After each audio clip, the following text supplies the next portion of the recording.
So I guess Jay's food late. Is he pulling a you?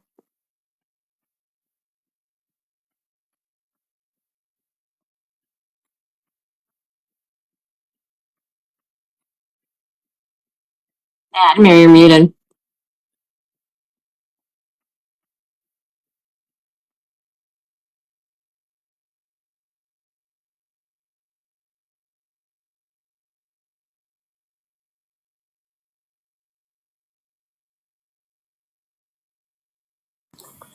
Yeah, I just saw Jay text me saying that. What's up, everybody? Hi. Did you hear me? No, I heard you say Jay's going to be a little bit because of He said he needed 10 minutes because his food was late. That's right. So he's pulling a you. He's pulling to me. I've never, ever been late. Your food. I'm more about like the food. You guys are late. You guys are late. Wait a minute. That's not. I know you're not talking about me. I was here. I was here. On fire. I've been here. Liar, liar. What you been up to? Everybody good? Everybody had a good week? Yeah, dude. Just been doing a lot of cardio. Cardio? No. I haven't been doing any cardio. Literally no cardio. That's not true. I swim. I swim with my daughter. That counts. Well, did you know that a fun fact from Yale University did a study of 2,500 people? They say, I don't know if we talked about this. I don't know. We can't hear you. You can't hear me? Well, it's muffled. Oh, can you hear me better? Now it's better, yeah. Oh, now I was saying that they did a study of Yale University of 2,500 people, and they said that if you have, sexual intercourse for 8 minutes, it is pretty much like doing 45 minutes on a treadmill. What if your 8 minutes, though, is just you laying there? Well, then I don't know. They're gonna have to do a different study, my friend. I don't know. I feel like a lot of people are gonna say that, and they're gonna give it 8 minutes, and they're gonna be like, that was better, but they didn't do anything. Yeah, the most disappointing 8 minutes of. It's not nice, Casey. It's not nice. I can't really. Yeah, you got me on that one. I don't know. I'll admit it. I don't know. That's what Abner tells himself. Hey, listen, Jen. You gotta listen. We're not gonna. Okay, let's just move on. Did Jen tell you that after my live today, she called to scold me, like legitimately to talk to me about my behavior today? I did Did she not tell you guys that? She called me and she's like, I need to talk to you about your behavior today. That is not what happened. It's pretty much what happened. That's exactly how I remember it happening. Listen, I believe Jay, so. All right. I mean, I just recommended not screaming at people about interrupting them, as he calls them repeatedly. I just recommended not. She said, maybe it doesn't look so good if you're mad at somebody for interrupting you and you interrupt them by calling them a bitch. I think that's exactly what she said. I was like, that's a fair point, actually. It's a pretty good point. I was trying to figure out like a constructive way to say it. I mean, you have to have like something shitty. Like you're like, now that I don't have to worry about Wi-Fi, I'm just going to speak through like a soup can. I don't know. Maybe. What's going on? What kind of microphone are you using tonight? Dude, You also sound like you're in a corral. Are you in a corral of some sort? Not a golden corral, no. Did you say not golden corral? He's got string cans connection. I don't understand it, bro. I thought this was a badass. Yeah, no idea what he's saying. He sounds like from Peanuts, the teacher or the principal. Yeah. That's exactly what it sounds. Fun of me. Bro, do you have a different option? It's honestly unbearable. Is it that bad? It's so bad. Are you going through your change? He has a part-time job as a horseshoer. What the fuck is going on? No, I don't understand it. This is my new one. This is the boy. Oh boy. Easy boy. What the fuck? Okay, let's see if this one helps. Hold on.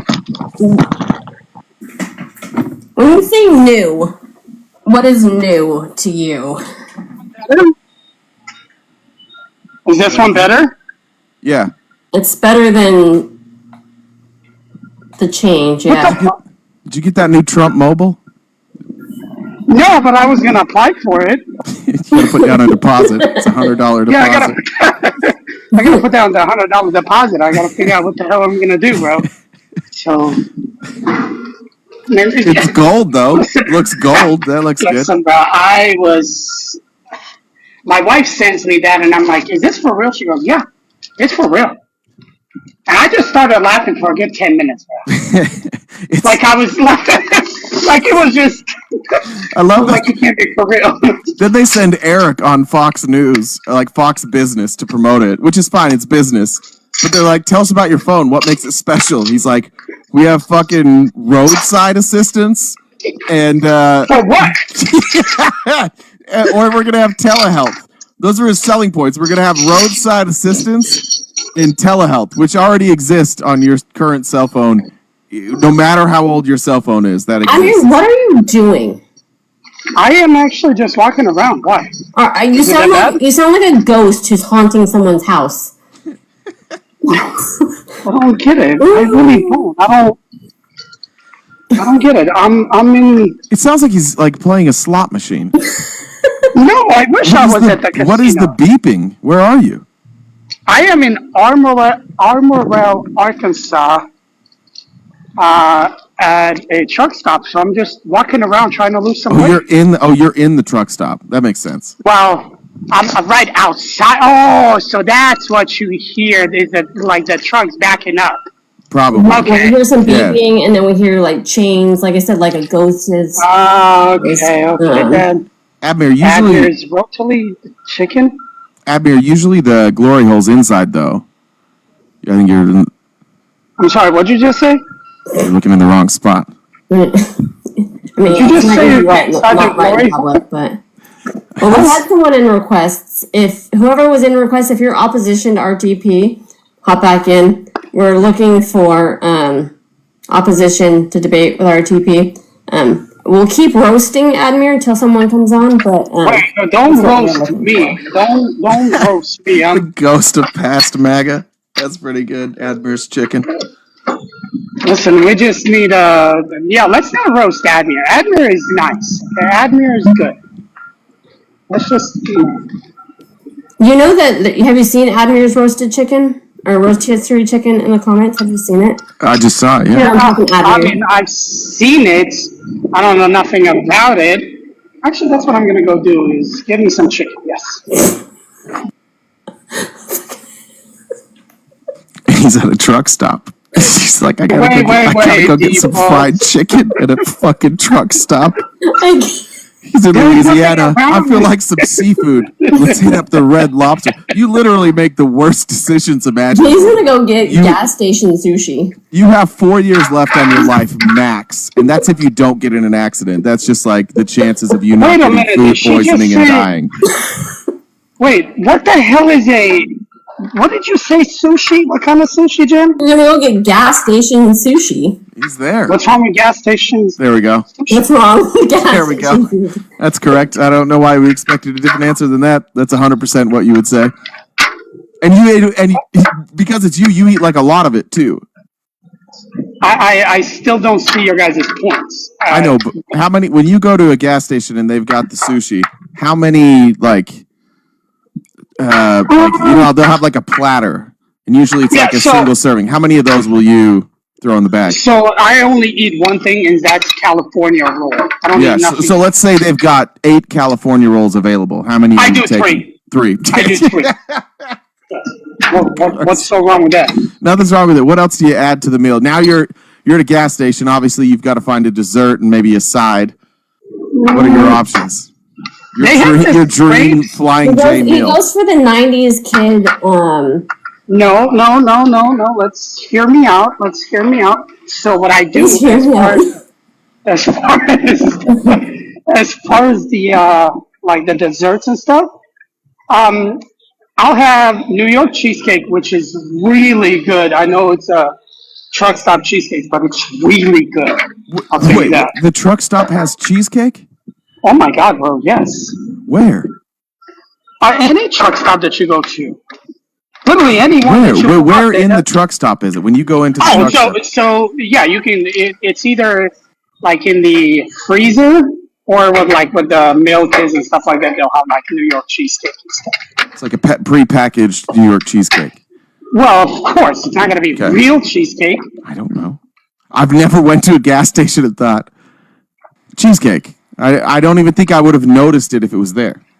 Yeah, but you gotta understand when you're, like 600 miles away from where you need to be, and you just craving cheesecake. Yeah, no, that doesn't change it. I've been more than 600 miles away from where I need to be before, and I've never thought. I feel like a cheesecake is not a good thing to sit in your stomach while you're driving. That sounds dangerous. Well, I mean, it depends how your stomach is, but you're talking to me. I like yours. I know that. Yeah. I said me. I like my stomach. No. Are you crawling into the cab, like the hood? Are you fixing something with your five? Shaking a cocktail glass, perhaps? Wait a minute. What did you just say? Cocktail? No. Yeah. Never mind. Like a cocktail shaker. It sounded like maybe you were mixing a cocktail. No, absolutely not. I'm just enjoying myself. I'm walking around. I see a bunch of people walking around as well. It's a beautiful little town. Why don't you introduce yourself to someone? He sounds like he's like. Go, Abner. Go ask somebody. First person you see, go ask them if they know where to find the New York cheesecake.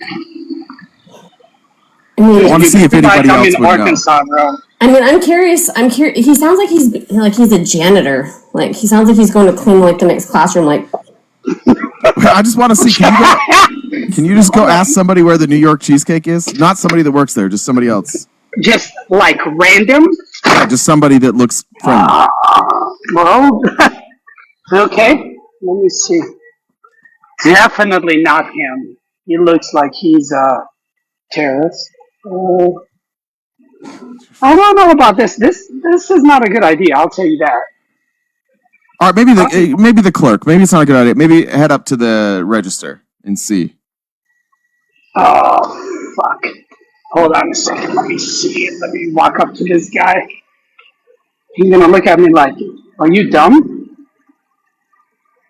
When you get in your truck, Abner, is there like a hydraulic lift to get you up there, or how do you get in? he jumps. Until he finally catches it with his fingers, then pulls himself up. You are not that taller than me. Okay? So you have to get a running start? I gotta put yellow pages on the bottom, so. Is that what's gonna make you happy? Let's see what this guy says. Maybe he knows if I can get cheesecake. Let's see. He doesn't look friendly. Why is everybody? Oh, that's because it's humid as hell down here. You said Arkansas?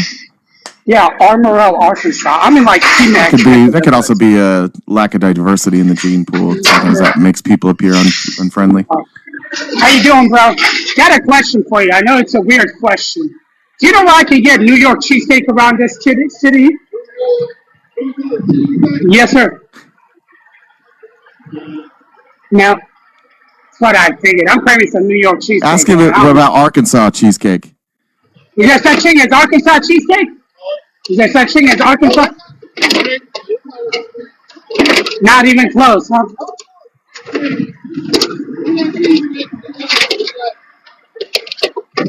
Yeah, that's what I figured, man. Thank you, bro. You stay safe. Man, I don't even know why the fuck I listened to you, bro. Did you say Kitty City or Titty City? I meant to say, I started to say Titty City, but then it just... Were you trying to say Little City? What's that? What the fuck, bro? You froze, man. You got nervous. It's all right. Yeah, because I'm gonna call ice on Abner. Yeah, fuck, bro. Don't kind of call adorable. ice. No, that was a little bit nerve-wracking. That was a little bit... I don't know, he must have... He's calling his uncle right now. You'll never believe what this motherfucker asked me about. He came in, he asked for a New York cheesecake. Just threatened like some fucking Yankee. I told him, get the fuck out. I didn't say that. he said, well, we don't have New York cheesecake. And I said, well, what about Arkansas? He goes, well, we do, but it's not the kind that you want. So now I'm definitely intrigued. Oh, damn. Definitely. That might have been a proposition. Go back in. Hey, go back in and say you want the ain't no Arkansas fucking cheesecake problem. and just see what happens. Just go Nah, back bro, in. this ain't, listen, bro, I'm not, nope, hell no. It No. requires a safe word, but go back in and see. It's a lot lizard. It's a nickname of a lot lizard. That's No, I can't. Arkansas Listen, bro. cheesecake is a Arkansas lot lizard. Or a safe word. My safe word is dentist. I'm sorry, Arkansas. I don't think they're here, but I'm sorry. I don't know if they honestly don't even know if they have internet there, but if they do, I'm sorry. Listen, I'm just glad that Jenny's having some fun. I've been laughing. We did get back from Jen being on her high horse, huh? We did get off that topic. Yeah. Jen, now, why were you, just because he was, calling people bitches and stuff? Is that what you were mad about?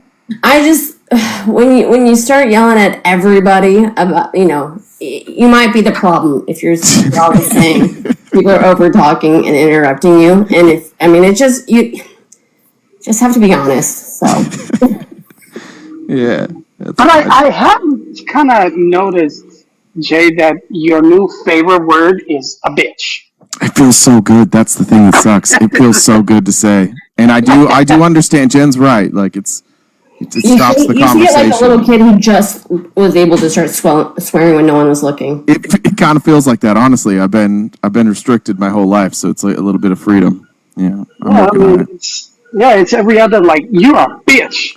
Well, the thing is, like, a bitch. I'm like, damn. My circle of like friends is very small, and that's how we talk to each other. And then I forget that there's like normal human beings outside of me and my friends. And so I'm very used to like anybody in my life that I talk to regularly. That's how I talk. But then I remember that I'm the one that's weird, and maybe not everybody's about that. Well, it's kind of funny when you start going out, because I'll sit there and watch your YouTube thing, and then the TikTok, and all of a sudden you're a bitch. I'm still gonna say it about elected Republicans. I feel good about saying it, especially about like Pete Hegseth and Kash Patel and Dan Bongino, because like that's the thing that would get under their skin the most. And so I just want to say the thing that would bother them the most. And I do think that those three in particular are bitches. Have you, by any chance, watched the Kash Patel interview with Joe Rogan? Yeah, I think two dudes in high chairs. I remember that. That was a good one. Right, well, I'm gonna hop down. If anyone is opposition, feel free to send a request. Or otherwise, they're gonna talk about bitches and no, we're not. don't. Yeah. And all that kind of stuff. So, yep, get to it. You're lucky there isn't any restaurants around here. I'm lucky? Yeah, otherwise Jen, take that. Yeah, Jen, take that.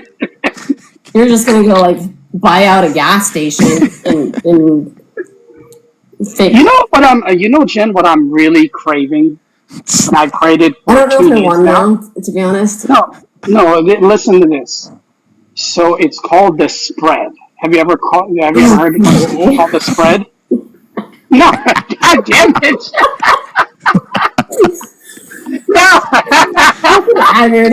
No, this is gonna be like some Pizza Hut buffet shit though. This is gonna be ridiculous. Abner, you say the most random shit to me. Yeah. Oh my God, no, that's not. Abner's on the road for 2 weeks. You know what I miss eating the most? Spread. It's called the spread, Jen. No. Oh man. This is when I told Jen, I said, "Do you want to do a threesome?" I was like, "Wait, Jesus. What?" The threesome, the finger optics. I just need to start a list. I think of all the random shit that Abner says to me. I said, "Jen, do you want to do a threesome?" And Jen's like, "I'm sorry, what?" I I was like, that wasn't an immediate no, Jen. I want to point that out. That was not. No, I said, you didn't even buy me dinner first. I mean, what kind of? I mean, that's what I said. That's kind of rude. You gotta buy me dinner. Red Lobster in Louisiana. I mean, classy. It's classy. I'm just saying. No, but Jen, if you've ever eaten, so what you do is you take a top ramen noodle.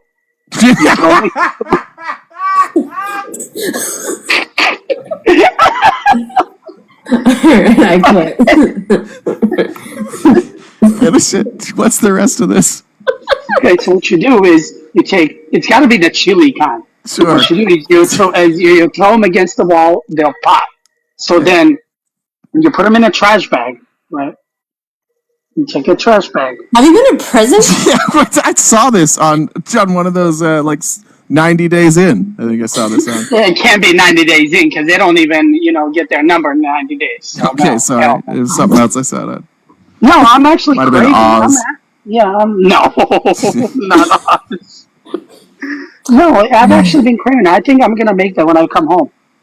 It's bro. So far, it just sounds like you took noodles and put them in a trash bag and smashed them. Yeah, but I mean, Jim don't. Yeah, but I don't think I don't think Jim wants to hear it though. I'm gonna head out. You guys can talk about noodles and trash bags all you want. So, so it's just gonna be me and Jay. I mean, that's I think how you like it sometimes. I mean, that's fine. So, bye. See you, Jim. What is going on with all of these? What is going on with all of these? Why did you ask Jen about it? Yeah, I shouldn't have. I'm sorry. Wait, I got it. What's the rest of it? Okay, so what you do is put those two in a trash bag, and over here on the side, you chop up the summer sausage.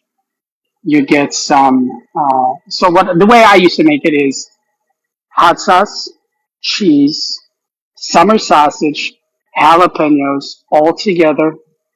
You put hot water in it, and then you let it rest for about 15 minutes.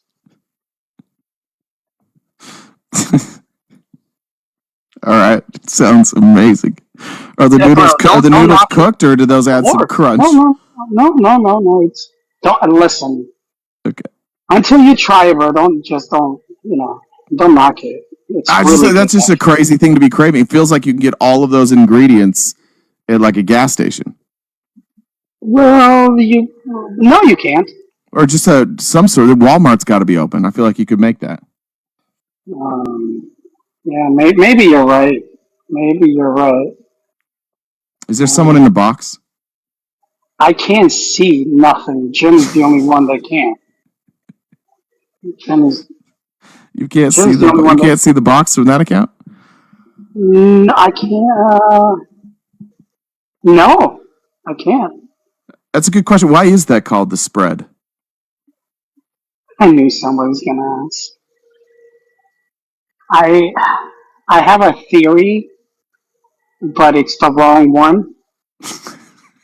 So we'll just let it go. On the other note, you didn't even have a theory. I'm more interested in your theory, honestly. Well, I don't think this is the actual time for it or the platform. I don't think that's appropriate. What kind of theory is this? We're just talking about food. Yeah. I can't even, honestly, as you're saying this, I can't even think, like I'm putting all the pieces together. I can't even think of a reason you would call that the spread and it would be a problem. I don't know in what scenario would you include noodles, a trash bag, jalapenos, some hot water. What else did we throw in there? Captain Crunch or something? Or what else was in there? Oh, summer sausage. Summer sausage, yes. Yeah, I can't imagine a scenario where it would be inappropriate to talk about something like why you would call that the spread. I mean, like I said, I just don't feel like that's appropriate right now. I don't really. All right. It sounds like it is prison food. Who'd you learn this from? Well, A cellmate? Did you go to prison? Have you been in prison? True, yeah. For real? What'd you go to prison for? Yeah. It was something crazy, huh? It was something stupid, huh? You got in a fight? No, I didn't get in a fight. Financial crimes. Well, you could say they're financial, but no. I didn't want to snitch. If that makes sense. Well, yeah, I know what snitching is. Who didn't want to snitch? He's not listening. Who didn't you want to snitch on? He's actually a good friend of mine. Is it Hog Boss? No. Fuck out of here. Listen, this might not be the time, but is it Mr. Jones? Oh God, why? Is it older millennial? Oh, he's my best friend, bro. I'm thinking of all the criminals. Hey, listen, bro. So I posted on one of his comment on one of it. I said, listen, bro, it's all right. I can tell you all about it now that you're running. Immediately blocked. He put up a video today, tried to explain like why the Minnesota shooter was a Democrat. And this is usually he just steals everybody's content and remakes it for his own. This one he clearly did on his own. It's tough. It's a tough one to get through. He was stumbling and bumbling, trying to make a conspiracy theory that I'm trying to even remember what he was saying. The fact that he lived. Oh, that what he was really mad about is that he lived off of USAID, and so when they cut USAID, he went after, for some reason, a state senator who would not have had anything to do with that. 2 state senators. That was his conspiracy theory. Is that's what he was actually mad about? He doesn't have an original thought in his brain. It's embarrassing. So I went on to his live, and I was just sitting in the comments. The next thing I know, I get an invite. And this was while the whole thing, what he said on Logic's live, and then Logic went after him as well. And so I was like, what's up? And he goes, so you want to debate? I was like, I don't debate. I can't debate for shit. He goes, well, let's have a talk. I said, no, not really. And I said, okay, I'll make you a deal. I'll have a talk with you if you debate RTP. Sure, no problem. I'll debate him. I said, okay. So I get in touch with one of his mods that her and I are mutual, and she's really good friends with him. I said, hey, he said that he would debate RTP. Let's set it up. I don't care what platform it is. Let's just set it up. I like that you're just offering that for me. I appreciate that. Yeah, no problem. She gets a text from him saying, I never said I would debate him. He can come over here and debate me. I was like, oh, Jesus. He can come to a much smaller platform and debate me where I can yeah, sure. Yeah, I said, why would you want to go? I said, it doesn't have to be on mine. Let's just find somewhere where both of them will agree and let's see. Next thing I know, she goes, yeah, I don't know about that. We'll just drop that alone. I was like, yeah. He's one of the dudes that I really dislike. He's just lazy. He just doesn't know anything. Everything he knows is just something he's regurgitated from Charlie Kirk. If you go look, anything he posts, check 4 hours earlier, Charlie Kirk or Jack Posobiec just posted that, and he stole it and made it like he was breaking the news, like he had figured it all out. He doesn't have an original thought in his body. He's just lazy. It's just, literally everything that he posts can be debunked within seconds. You don't even need to, you know what I mean? Literally everything. And he leaves it up. Yep. There's a handsome person here, Abner. Yep. Handsome Dan. Handsome Dan. I think I spoke. I don't think we've ever met, to be honest. I don't think we've ever met, yeah. Are you a Trump supporter? Yeah. Oh, okay. I voted for Trump. Okay, perfect. So the way this works, man, RTP, he likes to have conversations with and debate with Trump supporters. Yeah, I saw that. And the only time that I come in is both of you guys get out of hand. But it's pretty much one of those things. You pick a topic and just kind of go along with it. As long as you don't, go overboard, I won't come in. You guys aren't going to mute me every 2 seconds, right? Well, as long as you don't, I'm sure now that you've watched us, if you overtalk, call names and all of that, then yeah, I'll have to come in. But if you stay, cool, nobody's going to mute you at all. All right. If I feel I'm unfairly muted, I'll just leave. Just you know. no, just tell me. Just say, hey, this is. But I'll keep an eye on.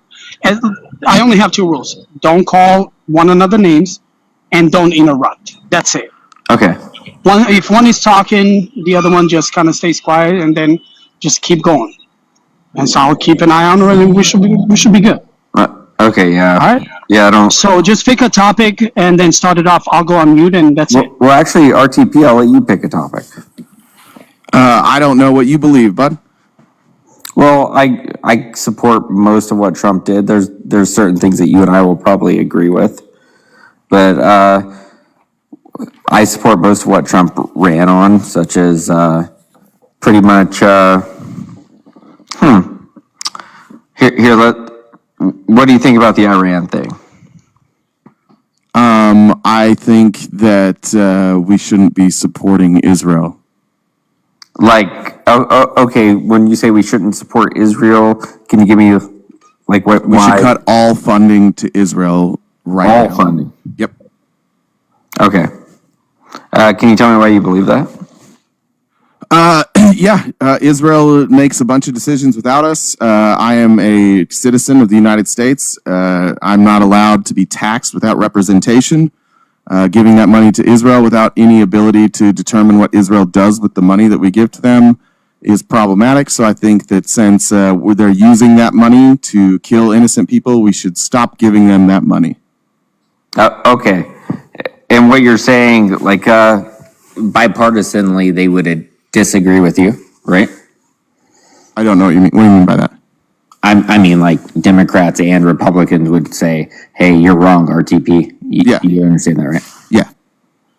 Okay, so let's.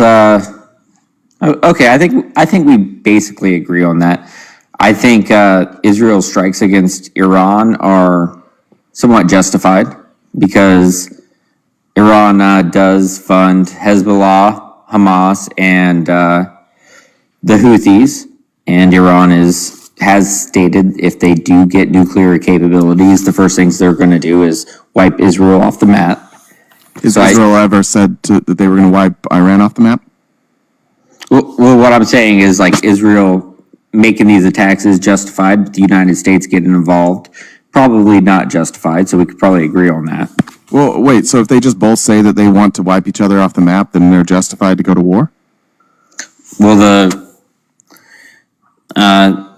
Iran has been backing several proxy groups like the Houthis. So is Israel. And Hamas, who has attacked Israel. Israel's done that too.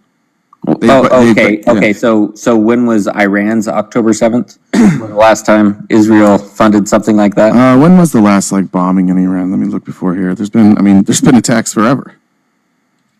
Funded by Israel that you know of? Oh, sure. Let me pull those up. I'll get a list. Well, I'm not disagreeing with you. What I'm saying is that Israel does have a right to defend itself against Iran and pretty much anybody in the area, right? No. Oh, okay. I don't think Iran attacked Israel. Iran did fund the October 7th attack. Iran funded the Houthis. Yeah, but I don't think funding. I don't think funding is a reason to attack somebody. I think I draw the line there. Okay, so otherwise, literally every country should be able to attack us right now. Like we get in everybody's shit all around the world. So if I want to hold that standard and say you guys can't attack us, then I better hold that standard across the line. No, I don't think that funding. Yeah. I don't think that funding Hamas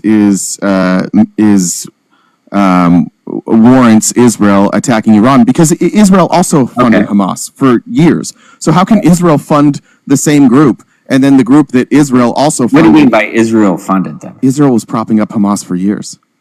Yeah, Netanyahu was propping up because it was beneficial to him because it kept unrest in Palestine and he liked the unrest. And then when Hamas took power and they no longer could be controlled, then all of a sudden Netanyahu was mad. So it just seems like Iran made a better bet than Netanyahu, and so now Netanyahu has sour grapes. They were doing the same thing. Iran made a better bet, so now Netanyahu gets to go attack Iran. Well, it's not just the It's not just Hamas, it's the Houthis. And I can understand that Netanyahu did prop up Hamas. A lot of people say that because they do want a counterpart over there. But Iran, sure, and we bombed the Houthis. Why are we bombing the Houthis? Well, the reason why the United States was bombing the Houthis is because the Houthis were attacking American ships. No, they were saying that Americans, because there was a blockade for aid ships, and because the Houthis were standing up for the Palestinians, and they wouldn't let aid ships through to get aid to the Palestinians, the Houthis basically said, "Fine, if you guys are blocking ships, we're going to block ships too. So if any of your people come in through this area, we'll shoot them too." They just played the same game again. Israel did it first, but you only blame the Houthis. I'm tired of Israel. Like, we always start with this idea that Israel is the good guy. Israel, like, if the Houthis are bad, Israel is bad. If Hamas is bad, Israel is bad. If Iran is bad, Israel is bad. You can't say that one of them's bad. And when you said we, I thought you meant the United States. Trump did come to an agreement with the Houthis that said, "Hey, we're going to stop bombing Yemen if you guys stop attacking American ships." Who are we bombing in Yemen? Well, can you? The Houthis. Yeah. So why were we involved? Why didn't we just tell Netanyahu to stop the blockade? Why didn't instead of threatening the Houthis, why didn't we say to Netanyahu, "Hey, let the aid ships through"? The reason why the United States was bombing the Houthis was because they were attacking American ships. No, they threatened American ships. But why didn't we just tell Netanyahu? Well, what's the agreement? Because the Houthis said the United States is. Because hold on. Well, hold on. You're interrupting me. I'll let you finish, bud. The Houthis. No, you didn't. Yeah, I did. No, the Houthis said basically that this is in response to you guys not letting in aid. If the Americans were about peace, why did we just go to Netanyahu and say, "Let the aid ships through"? Why are we supporting Netanyahu blockading aid? Well, what was the agreement to no longer bomb Yemen and the Houthis for the United States? What was the agreement that Trump made? That you couldn't that you had to let the boats through. No, well, Trump made an agreement with the Houthis. The Houthis will no longer attack American ships. Yeah, so we could have avoided all that by just going to Netanyahu in the first place and said, "Why don't you just let the aid in?" And then the Houthis wouldn't have ever attacked our ships or threatened to attack our ships. We would have never had to bomb anybody because we didn't go to Netanyahu. Netanyahu was the problem. He was the instigator there. Well, the current armistice with the Houthis is they cannot attack American ships. They can still attack. You're avoiding my question over and over and going back to the Houthis. I keep asking you the same question. Why didn't we go to Netanyahu and say, let the aid boats through? Well, what I'm telling you is that the United States... Oh my God, are you not going to answer that question? Just how many more times? Dude, you would not let me answer your question. You keep going to the Houthis. United States made an armistice with the Houthis. Oh my God. The United States will not bomb the Houthis. The Houthis cannot attack American ships. They can still attack Israeli ships. That's a deal that the Houthis has to make themselves with Israel. Great. As long as they do not... That's the fourth time you've said that. I'm not asking about that. That came after Netanyahu blocked the aid ships. So instead of getting into this little battle with the Houthis, and instead of a drone strike, you will have to talk to Israel. Excuse me. No, I'm not talking about Israel's decision. I'm talking about the United States' decision to turn to violence rather than going to Netanyahu, where we should have leverage because we're funding everything and saying, "Let the aid boats through." Why didn't we do that? So your premise is that the United States, after their ships were attacked by the Houthis, should have talked to Netanyahu? That's not the order that things happened in. Houthis? That's not the order that things happened in. Wait. The United States made a deal with the Houthis who were attacking our ships. So we decided to bomb Yemen. And we made a deal with the Houthis, right? And you're saying we should have went to Netanyahu instead of the Houthis? So, yeah, once again. That's what you're saying. No. And I'm going to need you to I'm going to try this question one more time. Netanyahu ordered a blockade of aid, and the Houthis threatened the United States and said, shush. And the Houthis threatened the United States. Okay. And the United States responded by said, "Try us."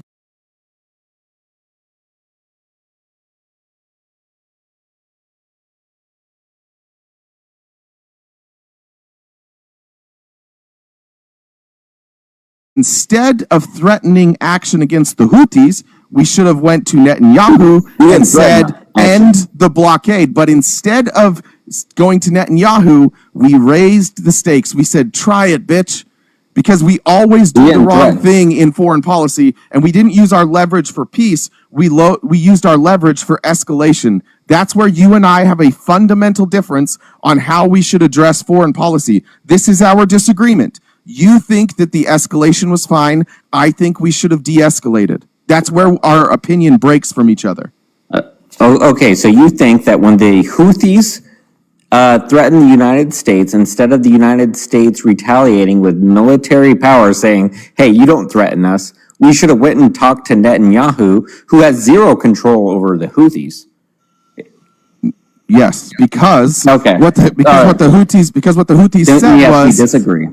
Houthis said was the reason they were threatening our boats is because Netanyahu wasn't bringing in, letting the aid in. So if the Americans convince Netanyahu to let the aid in, then the Houthis will not attack our boats. So we could have had no conflict whatsoever. We could have done things peacefully, but we never choose that. And now you're going to defend it again. So the Houthis told the United States that, hey, if you don't make this foreign nation who you're allies with do exactly what we want, then we are going to attack your boats. And the United States responded with military action. And you think that that was an incorrect response, that we should have went to our allied nation? Yes. Okay. Well, it was a dumbass alpha male. We are going to disagree on that. I know, but now let me get my point out because we do disagree. And now my point is that we have all of these people like Pete Hegseth who are so, like, they literally are waking up and injecting themselves with testosterone, and they just want to go fight, and they want to do it all the time. They're always trying to escalate, and I think that's shitty foreign policy. That's not. I think that we always escalate. It is escalating. Things got more violent when we could have chosen to negotiate. Yes, we have leverage with Israel. Israel doesn't exist without the United States. We have tons of leverage. It seems to me that there may be a problem in the United States that somehow Israel has more leverage over our politicians than our voters do. And that makes me nervous. And I don't know if that's funding. I don't know if that's blackmail. I don't know if it's like religious programming. But I do have a problem with Israel having way more influence on what our government does than you and I. Yemen doesn't exist without the United States. The Houthis don't exist without the United States. That's about the level of response I expected. Yeah. I don't understand why you think... I don't understand why you think that the United States would have backed pirates, Iranian-backed pirates, over Israel.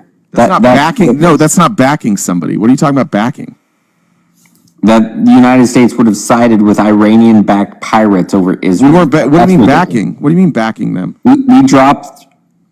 No, I'm saying sided with them. What do you mean sided with them? With the Houthis. You think? What do you mean sided with them? How would we have sided? Houthis were attacking... And not only Israeli ships, they were attacking ships from countries from all over Europe. Sure, but we weren't siding with them attacking ships. We would have been siding with them letting aid through. Do you have a problem with Palestinians getting aid? Israel has a problem with Palestinians getting aid. Fuck Israel. I think that the Palestinians should get aid. Well, Israel's response was, the Hamas has just taken the aid and... I don't care what Israel says. They've been proven to lie over and over again. Israel is far less reliable than Hamas, right? I actually think that when you compare independent sources, the reporting from Hamas is, as far as like body count and things like that, seems to be far more accurate than the stuff coming out of Israel.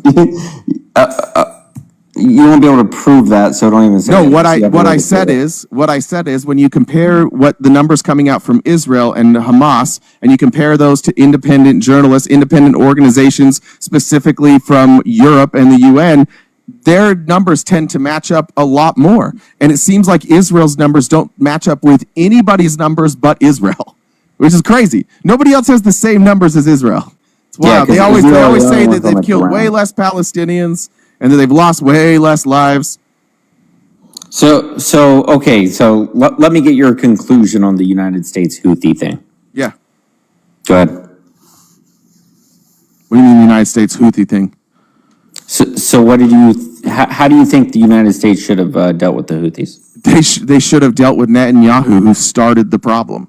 Okay, so we should have sided with the Houthis over Netanyahu. Okay. In this instance, yes, absolutely.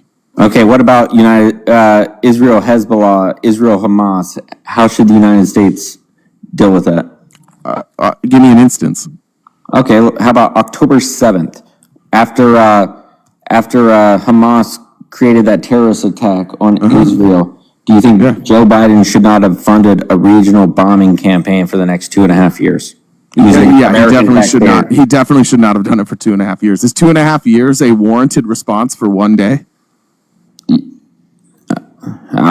I completely agree with you, and I think whenever the two sides, and let's be honest, there's only two sides to an American election. Whenever they were campaigning, I think Trump had the far better. He's the far preferable candidate. I would agree that maybe his rhetoric led you to believe that he was going to be better, but he's clearly not. He's clearly not better. Okay, just that topic alone. What part made you think Kamala would be better? Well, I had already seen a Trump administration. Like I didn't think Kamala was going to be great on this. Kamala, jeez, I got duped in that. I didn't think she was going to be great on this. I thought I mispronounced it. It's all right. It's all right. We've all heard it wrong so many times. I can't give. Yeah. We don't need to derail the conversations with pronunciation. No, I think that she would have been she would have been like Joe Biden. She would like maybe slow walk some things, and I think that there would be certain lines that maybe she wouldn't cross. But I did expect her to kind of maintain the Joe Biden years. But I had seen Trump. Like, we already knew Trump was willing to escalate things.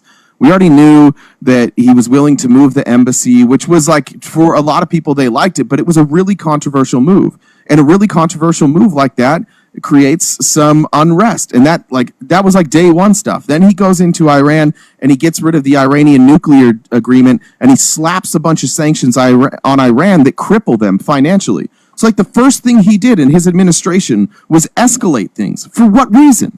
Just for Israel. So when he's out there saying like, I'm the anti-war president, I will end this war. It's like, well, the last time you were in office, you didn't even do business as usual. Like Biden did business as usual. You escalated. So I would have taken business as usual over this type of escalation. Well, the first thing Biden did was release those funds to Iran, and then October 7th happened. And then Biden funded a 2.5-year bombing campaign on Gaza. How many bombs were dropped on Gaza during the Trump administration? Look, I don't think Biden was good on this issue. I'm just arguing your point that Kamala would have been better than Trump. I don't think she would have escalated. I don't think she would have done the. I think that in that scenario, that she would have went to Netanyahu. I don't think that she would have threatened the Houthis. She would have told the Houthis, "Hold on, I'm going to go talk to Netanyahu. Like we're going to negotiate this." And I don't think you. Biden bombed the Houthis though, and Kamala said she would not have done anything differently. Wait, well, I don't remember the reason Biden bombed the Houthis. I don't remember that attack. It was similar. They were trying to set up a blockade. I'm not familiar with it, so I can't really speak on that. I would be happy if he was wrong in the way that he dealt with it. I'd be happy to say they were the same. But either way, like I didn't know this was going to happen. None of us could predict it. But what I could see is that like Trump versus Biden, Trump escalates it more than Biden. But how so? I mean, how many bombs were dropped on Gaza during? Now you're counting bombs. I'm talking about the before anything kicks off. Like Trump, you could say, even if you want to say like Biden releasing that money to Iran, which by the way, like I still haven't seen evidence that money found its way into funding Hamas. You'd have to show me that money did get there because that money was strange. It's not because that money was in a trust that's controlled. And it's controlled by a third party, and they're monitoring. I think it's Qatar, actually, possibly, that was the one that somebody in the chat probably knows. I think it might have been Qatar who was like managing that money, and it has to be accounted for. And as far as we know, it's accounted for. So that one seems a little conspiratorial. But even if that were true, it still doesn't change my opinion that Donald Trump escalates things. He escalated it first by moving the embassy, and then by ending the Iran nuclear agreement, which I think, honestly, I just think that he did that because Netanyahu knew that Netanyahu needed a war with Iran. I think that Trump did him a favor, and I don't know that Trump knew why he was doing that. He read it off a teleprompter when he did it. It sounded a lot like John Bolton. I think that had John Bolton's fingerprints all over it. But I think that he escalates things, and I think he does what Netanyahu wants. And I think Netanyahu is one of the most uniquely evil people of my lifetime, and I think he needs to be stopped. So can I, just before you guys, can I just interject real quick, because I'm listening? Handsome, can you tell me how many times have Netanyahu come out since 1981 and said that Iran has nuclear potentials? Do you know? Well, I wouldn't be able to list an exact number, but I know that 9 times. I know most. And US each time he has said, they're months away, possibly a year. Well, I know Barack Obama agreed with Netanyahu whenever he joined the nuclear accord. Long saying time that about that, right? Netanyahu's just lying and making that stuff up is kind of ridiculous. Wait, how can Netanyahu since 2001 be telling, or 2003, at least publicly in the United States, he's been telling us the same thing, that they were months away from obtaining nuclear weapons for 25 years. He's been saying the same thing, and even now, he still doesn't have evidence that they do. And he's the one that lied to us about Saddam Hussein. It's the same guy. You know this. I don't know how old you are if you remember it. I didn't remember this. I only became aware of this recently. You can see Netanyahu speaking before Congress and telling us, you have to go in. And if you get rid of, it's almost word for word. He's like, if you get rid of Saddam Hussein, it will foster peace in the Middle East. It'll make the Middle East more peaceful. And we keep getting dragged into these things from Netanyahu, and it never gets more peaceful. It just keeps erupting into chaos. Yeah, if you're looking for somebody to stick up for Netanyahu, I'm not the guy. But what I'm debating whether Trump or Kamala would have been the better answer for this. And well, I think the only way to determine that is comparing Trump, because it's hard to determine how they would be as like in future events. Because Trump, I can judge Trump, but I can't definitively say Kamala wouldn't have done the same thing. So I'm looking back at if we're going on the assumption that my assumption was that Kamala would be business as usual like Biden. I compare the Biden presidency and the first Trump presidency. And I say, which one of those two escalated situations, escalated tension? And I think it was Trump. I think it was clearly Trump escalates things. I do not see how you think it is Trump. He moved the embassy to Jerusalem, which was a big hot button issue, which caused caused a lot of unrest. And then he pulled out of the Iran nuclear agreement. Did he slapped sanctions on Iran, which forced Iran to go to China and Russia and side with who were, I guess, I don't know if you think Russia's our enemy, but it forced Iran into a situation where now they're taking money from China and Russia, and now we have this weird, consolidation of world powers, and we're all split between a fight with Iran and Israel. Why the fuck are we going to let them drag us into a world war? Did Biden rejoin the Iranian nuclear agreement? You can't join the Iranian nuclear agreement. Iran would not agree to it. They tried to reopen negotiations, and Iran didn't want to do it. Okay.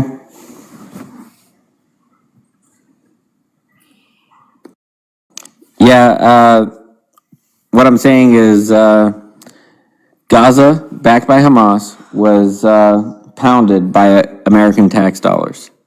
Yeah. 32,000 bombs dropped on Gaza. It's horrific. Paid for by you and me. It's disgusting. It's honestly, it's a national embarrassment, and we will be remembered in the history books as aiding a genocide. This is one of the darkest moments in American history. Yeah, that's okay. All right. You could use your emotional words, but it's not a genocide. Why is it not a genocide? Because populations tend to not increase over genocides, Has the population since October 7th increased or decreased?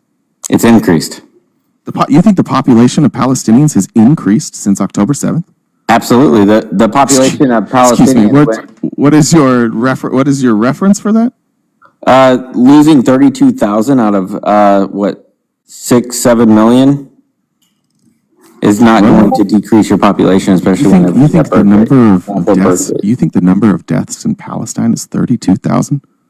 Well, the original number of deaths that were given by Hamas was 32,000, and Israel The initial ones, they've gone on since then. You understand that those are deaths caused just by... Hold on, let me explain. Those are deaths caused just by combat. This doesn't include the hundreds, potentially up to 200,000 people. I mean, we have... conservative estimates are well over 100,000 people. People have lost their homes. They have starved to death. They have disease. That's only if you're just saying, like, if you were directly killed by a bomb or a bullet, then yeah, sure. At one point it was 32. I think it's like 47,000 now. But that's just direct conflict. That doesn't include all of the people who have died from malnutrition, or people who were injured who died later from those injuries. It's impossible to track. They still can't even. There's like 20,000 people that are completely unaccounted for.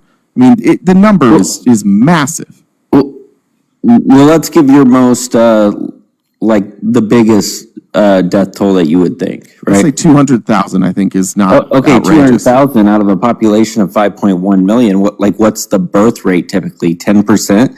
So it. Do you think a genocide just means that you have to get rid of everybody? Well, wait. The debate is that the population's increased, right? You said 200,000 people have lost their lives. Yeah, look, a genocide isn't just death, though. That's the problem. Well, let's stay at the topic of hand. You said that. I said it was a genocide. I said that the population has increased. You said that was hilarious, and what I'm saying is 5.1 million people. Do you have a source for that? The birth rate's probably about 5%. No, I said, do you have a source for that? Yeah, you can't. Obviously, I'm not going to take just a made-up number. What, of the population of Palestine? Yeah. That is a very. I mean, I could, if you want, I could tell you that there was a civil war in America. What you're doing right now is, I think you're, and I'm trying to be fair. This is a real talking point, but the talking point has been that even though there has been conflict between the Palestinians and Israel, the population of Palestine is bigger now than it was before. So they say that's not a genocide. But you said that was hilarious. You said I was dumb for saying that. I did not say that. Yeah, I asked if you had a source. Yeah. Right now there's. And you still don't have a source. Right now, here, hold on. I'm telling you how you asked how I came to that number. You said there's been at the highest end of estimates, 200,000 people unalived, right? Palestine has a population of 5.2 million at a 5% birth rate, right? The Palestinian Central Bureau of Statistics says the population of Gaza has decreased by about 6% since the start of the conflict. Do you have a different source? Well, what you're talking about is people that have fled the country as well. No. It's the population. Exactly. So now you're not talking about people. Hold on, my friend. Hold on, my friend. And this is why I say that I think that you think possibly that a genocide is just unaliving everybody from a group. Wait. You think a genocide includes? Could I finish? So if you look at the definition of a genocide, you can look this up. It's characterized by acts such as killing members of the group, causing seriously bodily or mental harm, deliberately inflicting conditions of life to bring about physical destruction, imposing measures to prevent births, or forcibly transferring children of the group. All of those things are part of a genocide. This is just typical Israeli talking point bullshit, where they change the meaning of a genocide. You're changing you the have meaning to of the kill all Palestinians. A genocide doesn't mean that you have to take out everybody. The wholesale carpet bombing of Palestine, the fact that most of Palestine now is unlivable and people have been displaced and they live in camps where they have no access to food or medical care, that is part of the genocide. I said the population of Palestine has increased, and you. Where's your data for that? Right now, if you said the highest estimates would be about 200,000 Palestinians unalived, I said if the birth rate was above 5%, then. Why would you think the birth rate's above 5%? Where are you getting that number? That would be a very, very, very modest. Okay, but even then, their population has declined by 6%, so that would still be a decline. Yeah, because of people even if that made up number that you pulled out of your ass, I have this sneaking suspicion there's not a lot of births happening in Palestine right now. Yeah. If the birth rate of Palestinians is above 5%, then the population of Palestinians has. Okay, do you have a source? Because I have a source that says the population is decreased by 6%. You have no source. Your source is in this hypothetical world where the birth rate is bigger than the population hasn't declined. I'm sorry. I have the Palestinian Central Bureau of Statistics. You're saying that there's if you have a better source, which is not what's let me know what your source is. You're arguing without a source right now, and you're absolutely certain. What you're saying that's is very crazy behavior to have no source. Be placed, have a source placed in front of you, and you argue that you're still right without a source. Take a second. You have a phone with the internet. You can go and Google it. Just get me a fucking source that backs up anything you're saying. This is silly. 83% of the Gaza Strip was displaced. 8,200 children under 18 were killed in the first 3 months of the conflict. Don't worry about those 8,200 children. It's very important that Israel be able to 10x the death toll. Unalived on October 7th, funded by Iran. How many did die on October 7th? Do you know? I thought you were asking your boy. I'm asking you because I just said 8,200 children. There's like 1,200 people that died on October 7th, and so that justifies killing 80. So that justifies killing 8,200 children. Oh my god, dude! Does that warrant? No, I'm asking you a question. Does that warrant? Like how many children does it take before it's justified? What number of children do we have to hit before this is a warranted attack? I'm not the one saying that the American taxpayer dollars that Biden sent to Israel to launch a regional bombing campaign was a good thing. I'm not saying that at all. I'm not saying that either. So why don't you just respond to what I said? How many children need to die before this retribution is fair from the 1,200 people that died on October 7th? I don't think I understand your question. 1,200 people died on October 7th. A conservative estimate would say between 100 and 200,000 people in Palestine have died in retaliation. At what point is it like justified? We're at what 100x now? Does it need to be 200x, 300x? At what point is the number justified? It's probably not 100x because I'm not including the people who've died since then. I think Palestinians say they've lost like 15 to 20,000, or Israel like 15 to 20,000 or something like that. So whatever that number winds up being. I don't know, man. If 27,000 people unalived your mother and raped her and whatever, I would not kill 8,200. I would not kill 8,200 children. I would not kill 8,200 children to avenge my mother's death. No, I wouldn't do that. Would you? Sorry, I didn't mean to say that. Would you do that? But if anybody, would you do that? If anybody, like I would be honest with you. If anybody harmed my wife, right? Then you would kill it. Then 8,200 children got to go. Is that what you're saying? I don't know, man. You keep talking while I'm trying to talk. I can't hear you. But you said if somebody unalived your wife, then you would unalive 8,200 children?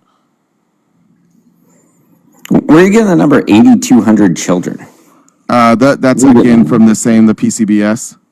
The PCBS, okay. Yeah. Where are you getting your numbers? Just in your head?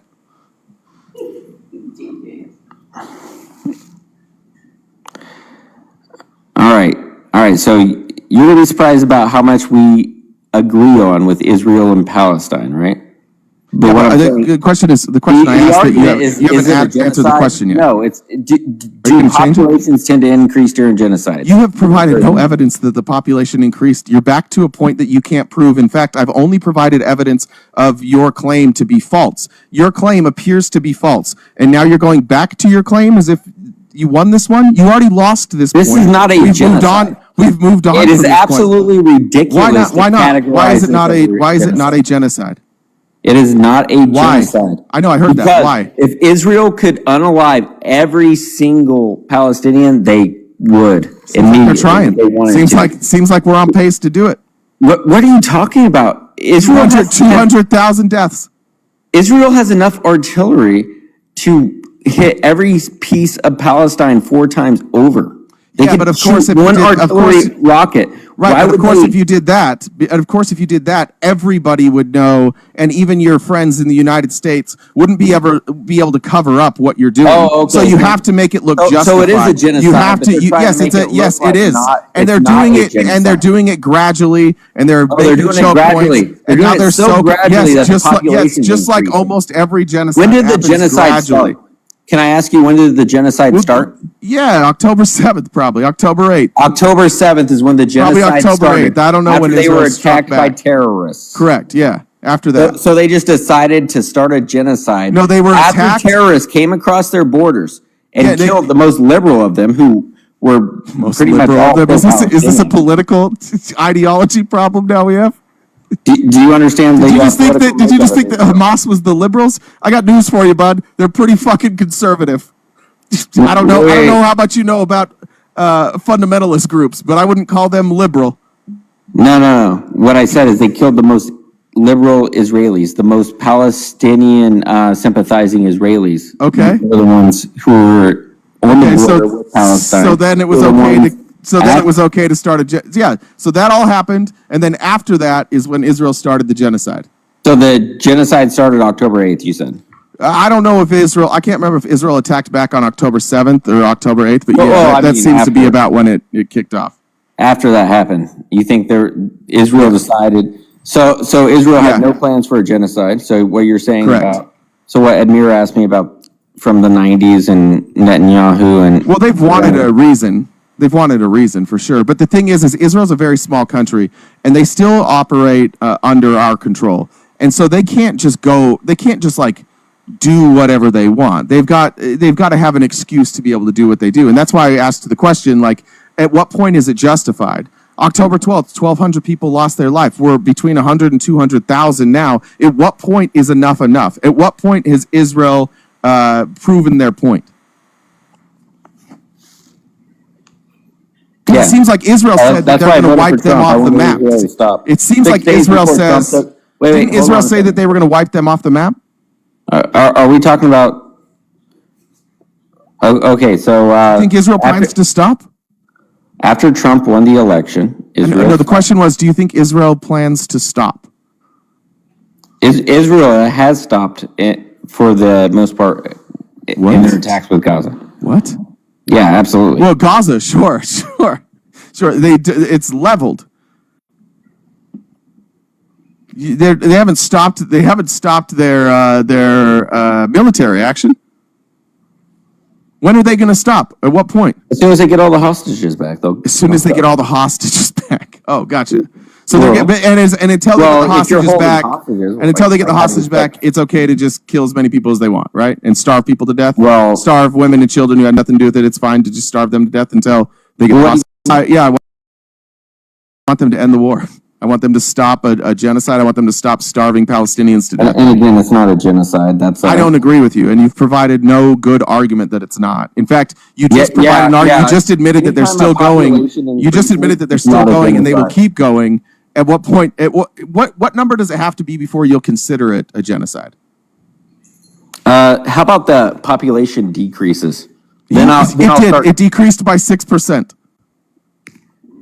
You're talking about people who have fled the country. No, I'm not. I'm talking about the population has decreased in Palestine 6%, and Yeah, you're you're just now making up. You're just like, oh, that's from people fleeing.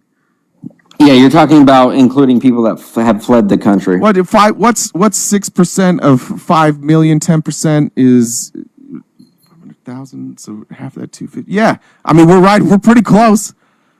6% would be what, like 250? Did I do that math right? Like a little over 250,000 people. We're Yeah. we're That's getting close to. assuming Yeah. nobody has been So all born these people have died. That many people. in 2.5 almost that many years. people. So there have been no births. Wait, almost all that many people have died. And the What you're population saying has is there have gone been down no by about births in that the last much. 2.5 years. What's that? What you're saying is there have been no births in the last. No, that's 2.5 years. that's not what I'm saying. Pause real fast. Yeah, Hey, that's pause real exactly fast. There's, remember TikTok language. Okay. Oh yeah, my bad. I'm saying the G side a lot, saying other words a lot. Might want to just careful. Oh, you can't say that? I'm sorry. You guys might know RTP likes, I think he tries to see if he can get banned, so I'm just reminding him. And then there are other people in request, so I put a gift goal in. If we hit the gift goal, maybe we'll consider moving on. So, Cool. Thanks, Jen. Just real quick, Hanson, do Yes. you know the definition of genocide? Of G? I know what definition you guys are using. He said it could be this, that, or the other. Like all they have to do is like move from one house to another, and it's a genocide. That's such a dishonest framing But of that's what I not said. really. how So hold on, but would you believe me we if wouldn't I told compare- you that I we wouldn't compare witnessed what's happening. genocide? I'm sorry. Yeah, we wouldn't Would compare. you believe I me? thought you asked me a question. I thought I'd be able to answer the question you asked me. Yeah, but you did answer it. We wouldn't compare this to the Holocaust. That has nothing to do with his question. We It wouldn't was such a compare this to what dishonest. happened No, in no, no, Darfur. no. That's not the answer to his Right. question. That was the most dishonest framing. So I'm going to read again what I said. So basically, no, it's no. like Instead of you remembering, I'm going to read. I'm going to read. It's considered the most serious crime against humanity. It's characterized by acts such as killing members of the group, causing seriously bodily or mental harm, deliberately inflicting conditions of life to bring about physical destruction, imposing measures to prevent birth, or forcibly transferring children of the group. Yeah. It has nothing to do with moving house to house, which is how you have to frame it. And this is what all you conservatives do, and I'm going to point it out every time. You think I'm a conservative after talking to you for half hour? You always phrase our position in an absurd way so that yours doesn't Well, that is sound absurd. so that yours doesn't sound That is stupid. absurd. And when you frame it the way I did, it's a lot different the way you framed it, and it makes yours look a lot dumber. What you're saying is absurd. So when people say Trump is committing a trans genocide because all the I would not trans agree with people- that. Wait, all the trans people are I would having not agree with mental harm because I would not of agree with that. Trump wearing a red hat. I would not agree with that. Then they would call that a Stupid. genocide, and you say, "Oh yeah," and then you No, would I would justify just that. no. I just The way told that you are 10 framing times. The This definition is of crazy. genocide is ridiculous. I just told you 10 times while you were saying that I would not agree with that. Yeah, you wouldn't agree with ended that. I and would you agree ended with your your comment definition of what's and you going on ended your comment Gaza. with I would agree with that. This is how we know we've ended the debate, we've ended the conversation. I am telling you to your face what my opinion is, And what I'm telling you is I would not agree with and you you. are repeating back an entirely different opinion and pretending it's mine. I think I've had enough with this debate. Like at this point, there's no use. You're repeating arguments I'm not making. There's people in the box. I appreciate you coming up though.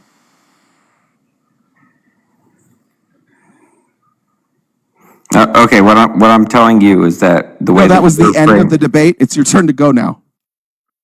Thank you.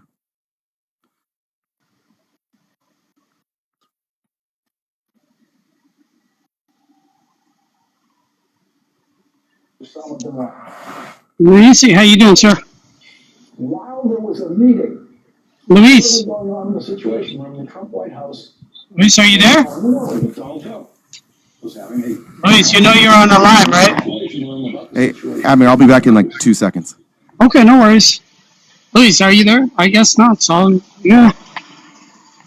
Well, look at that. Okay.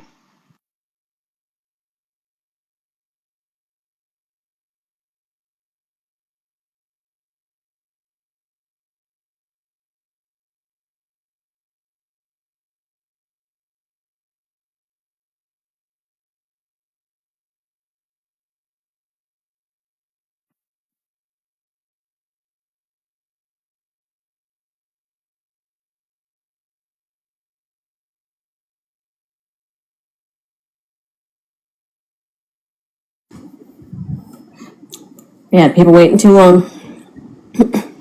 Yeah. Position to RTP and want to debate. There's no one requests, so if you want to request now, there's an open spot. I'm trying to figure out how to adjust. Abner, is that you? Background. That's me. That's in the background noise. I just heard myself. It might have been me. But if anyone wants to request to come up and debate, that's fine. I'm trying to figure out how to adjust the goal thing. It's on my end. It's not something I know how to do. And if this phone's kind of shit, the other phone that I'm running this on. So if you guys are opposition, hop in the box and we'll go from there. You guys can go back to talking about prison food if you want. That's kind of messed up, Jen. I'm sorry. Kinda messed up. I thought you were a friend, but okay.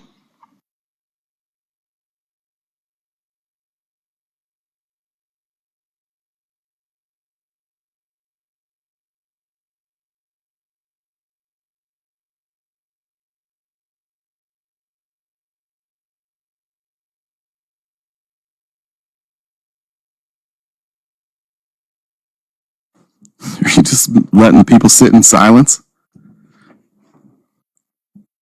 I don't know what. I mean, I was gonna talk about the cheesecake that I was told I can get one, but No, that was my bad. I smelled burning, and I went down to check on it, and it wasn't even lit, so I lit it real quick, and now we're good. oh, okay, damn. Wait, were all the people that were in the box friendlies? No, Oh. no, there was two that were the opposite. All right, I'm ready. Let's see who this is.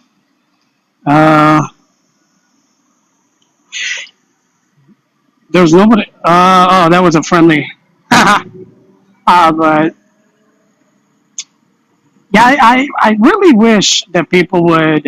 You know, I kind of had to restrain myself, kind of coming in here and interrupting you guys. I wish people would understand the definition of a genocide, OG, and really think about stuff. I just really wish that people would do that. Yeah, I don't know. I was talking to my friends that I have a friend who ran Mike Lee's campaign like years ago when he was first running for senator, and he's not Republican anymore. He'd be an independent, but he texted me today, kind of out of the blue, and was just like, "Dude, I don't know what happened to this guy." He said, like, it's just hard now not to believe that Mike Lee isn't totally compromised. And it's not just because, like, it's not even really his political views. It's the fact that, like, he went from this soft-spoken, like, Utah boy that was there to be a deficit hawk and a war hawk, and now he's just, like, posting memes when the state senator gets assassinated. It's just like, what happened? Utah's not happy with him. But I just, like, I feel like that's the hard part about Trump is he makes you, if you're a Trump supporter, he makes you defend positions that I don't think you would normally defend. But you kind of have to.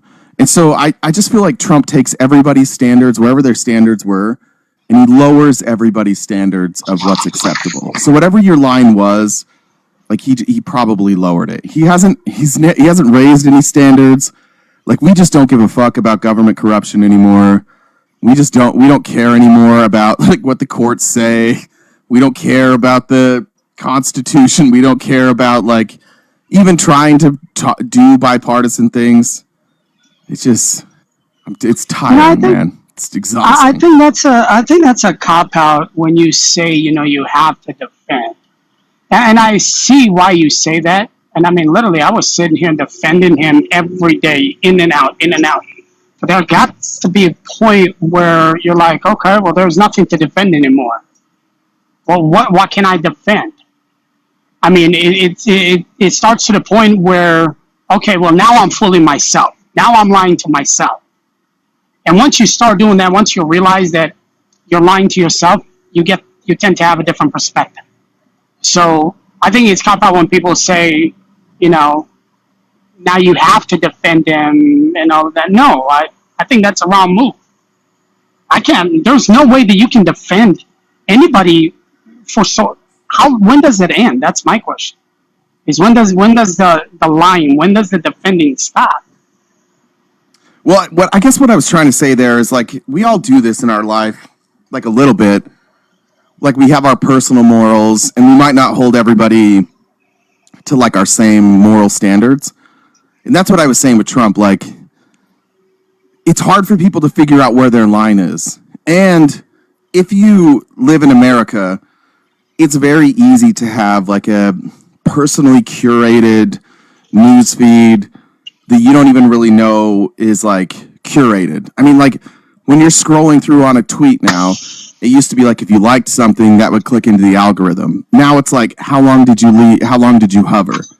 And so you have to be, like, almost intentional to go through your life and not just be fed like a narrative. And if you're not somebody who actively seeks out something different, or if you're just like the everyday American, you're going to get like 20 minutes of political coverage or to an hour of political coverage a day. It's going to be force fed to you. And of course, you're just going to think like, and if they give you any sort of excuse, any sort of reason to be like, oh, that's not what he meant, you'll just run with it. Because what else are you going to do? You're going to dig in and figure out what the truth was? No, probably not. You already chose the sources that you watch. You believe them.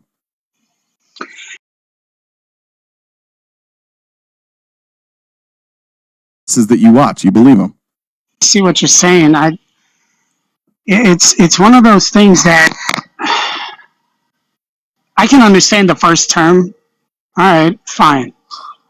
But this is where I kind of contradict myself, because even though I wasn't in politics back then, I knew some of the stuff that happened within his first term, but I still did what I did. But sitting talking to people who voted both times for him in 2016 and now, it's like, well, hold up. If you knew there's patterns of this man doing the same thing that he did back then, and now it's just escalated, when do we sit here and say, okay, we fucked up, we got fucked? I mean, that's it.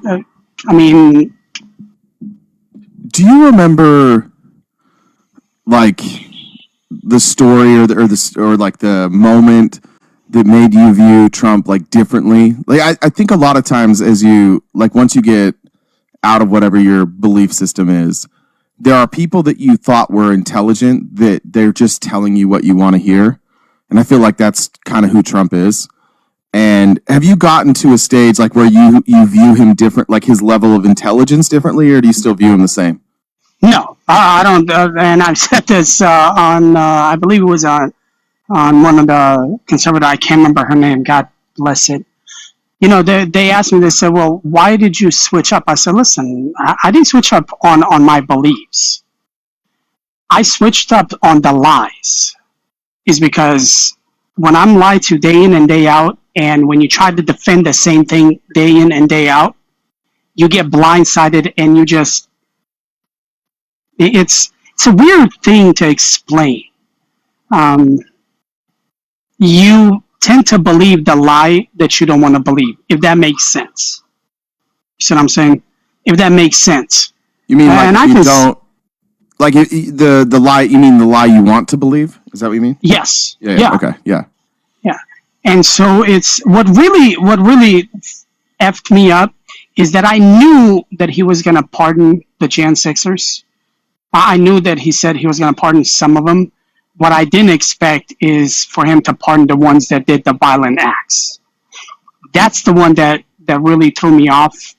And once I realized that, all right, well, this is it. I mean, and then the whole immigration thing, the tariffs, even though I don't understand shit about tariffs, but listening to people who do, at the end of the day, it's undeniable. I was like, oh man, I got reamed with no lube.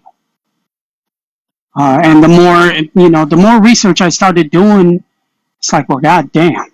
So were you saying that like you expected him to do like the people that might have had a criminal trespass, but you didn't think like Proud Boys and assaulters? No, my understanding was, the people that went in there, they were just walking around. I can understand that, even though they trespassed, but I can understand it. I'm honestly with you on that. I think that like there's that like fuck around and find out, but like there are people who just don't know what they're doing and they get in a bad situation. I would have been fine with that too. I really don't think, and this is how Trump's so good, like people are like, why'd you pardon the violent protesters? And he'll be like, oh, well, no matter what I do, the media is going to criticize me. Maybe, but you just effectively didn't answer that question. And that winds up being a good enough answer for the people following him. And they never, I think that like that type of rhetoric allows your entire voter base to just never critically think about anything. Because he basically said like, I was fucked either way. And you're like, yeah, he probably was fucked either way. I'm not going to worry about this because you guys would have been complaining anyways. And maybe you're right. Maybe people would complain anyways. But still, but then we still want to know why he pardoned the violent ones. And nobody ever got around to answering that question. Yeah, I mean, the people who don't want to be honest with themselves can't have these conversations.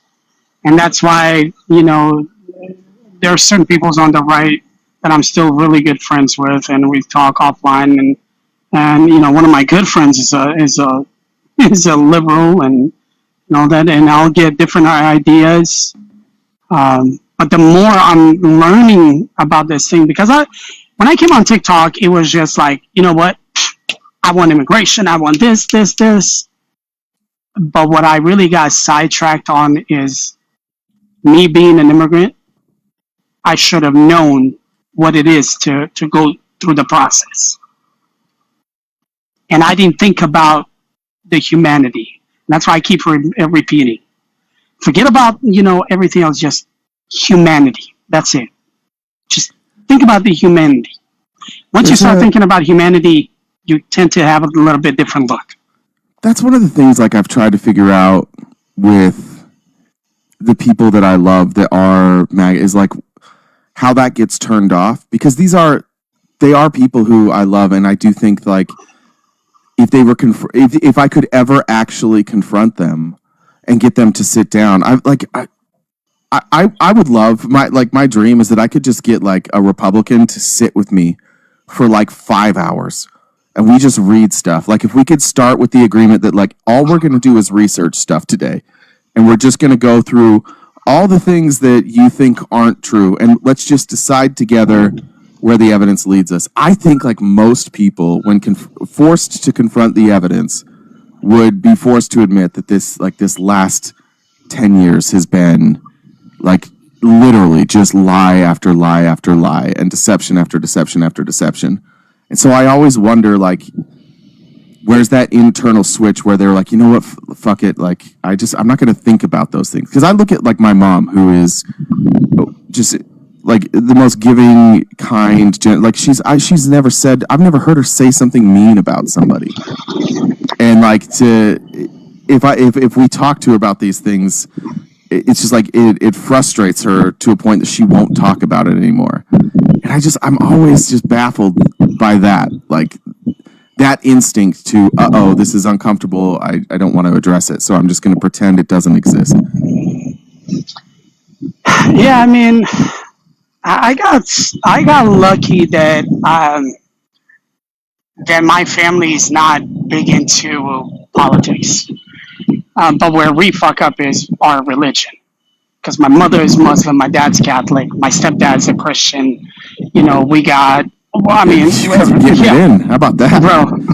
I mean, literally, you know what I mean? So, you know, as far as the politics, we've been cool. But the moment I've noticed in the past, I'd say 2 months, you know, because my mom is a staunch Muslim. I mean, she practices and everything. I'm like, hey, Mom, you know, what do you think of Trump? And I mean, she will curse the fuck out of me in 3 different languages, and I understand all of them because they all sound the same. And I asked her, I said, Mom, but didn't you kind of go with Trump, you know, and all of that? She said, yes, but here's the problem. And I said, what's going on? She goes, I didn't understand nothing. And that kind of answer, I was like, what do you mean you didn't understand nothing? I mean, you're a grown woman. You're not, you know. And it took me about a month till I realized what she was saying.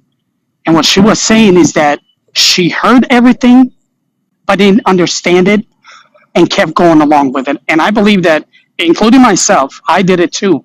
I kept along with it, just lie after lie after lie, until that whole thing with the Jan 6. That was the tipping point for me, because I believe, and I back the blue. Everybody knows me, but I also will go after them if they fuck up. But then I can't be within a party that believes in blue, backs the blue, only when it fits my narrative. Does that make sense? I can't do that. And for me, if Gen 6, the people that I knew that stomped on the cops, that did all of this, well, they got pardoned. What does that say about the party that I stood with? Yeah, I would even say, like, even to take it away from that, like, those you beat, take away the fact that they were police. You beat somebody because you thought an election was stolen and you didn't have evidence. Like, you didn't have enough evidence to prove it clearly. But like one madman just screaming it over and over and over was enough to get that many people show up at the Capitol, and it's like that's when it was. I think most of us were heartbroken that day, but everybody I talked to, like, it was shock. Like, even for us that were like, for me, I was at that time, like, obviously I wasn't going to vote for Trump, but I just remember thinking, holy shit, like I've been saying that, like, he might be crazy, he might, like, try and stay in office, but honestly, I myself didn't believe he would do it. I didn't think that anything like that would happen. So even when I, like, kind of knew it might happen, it happened. It was just like, oh, what?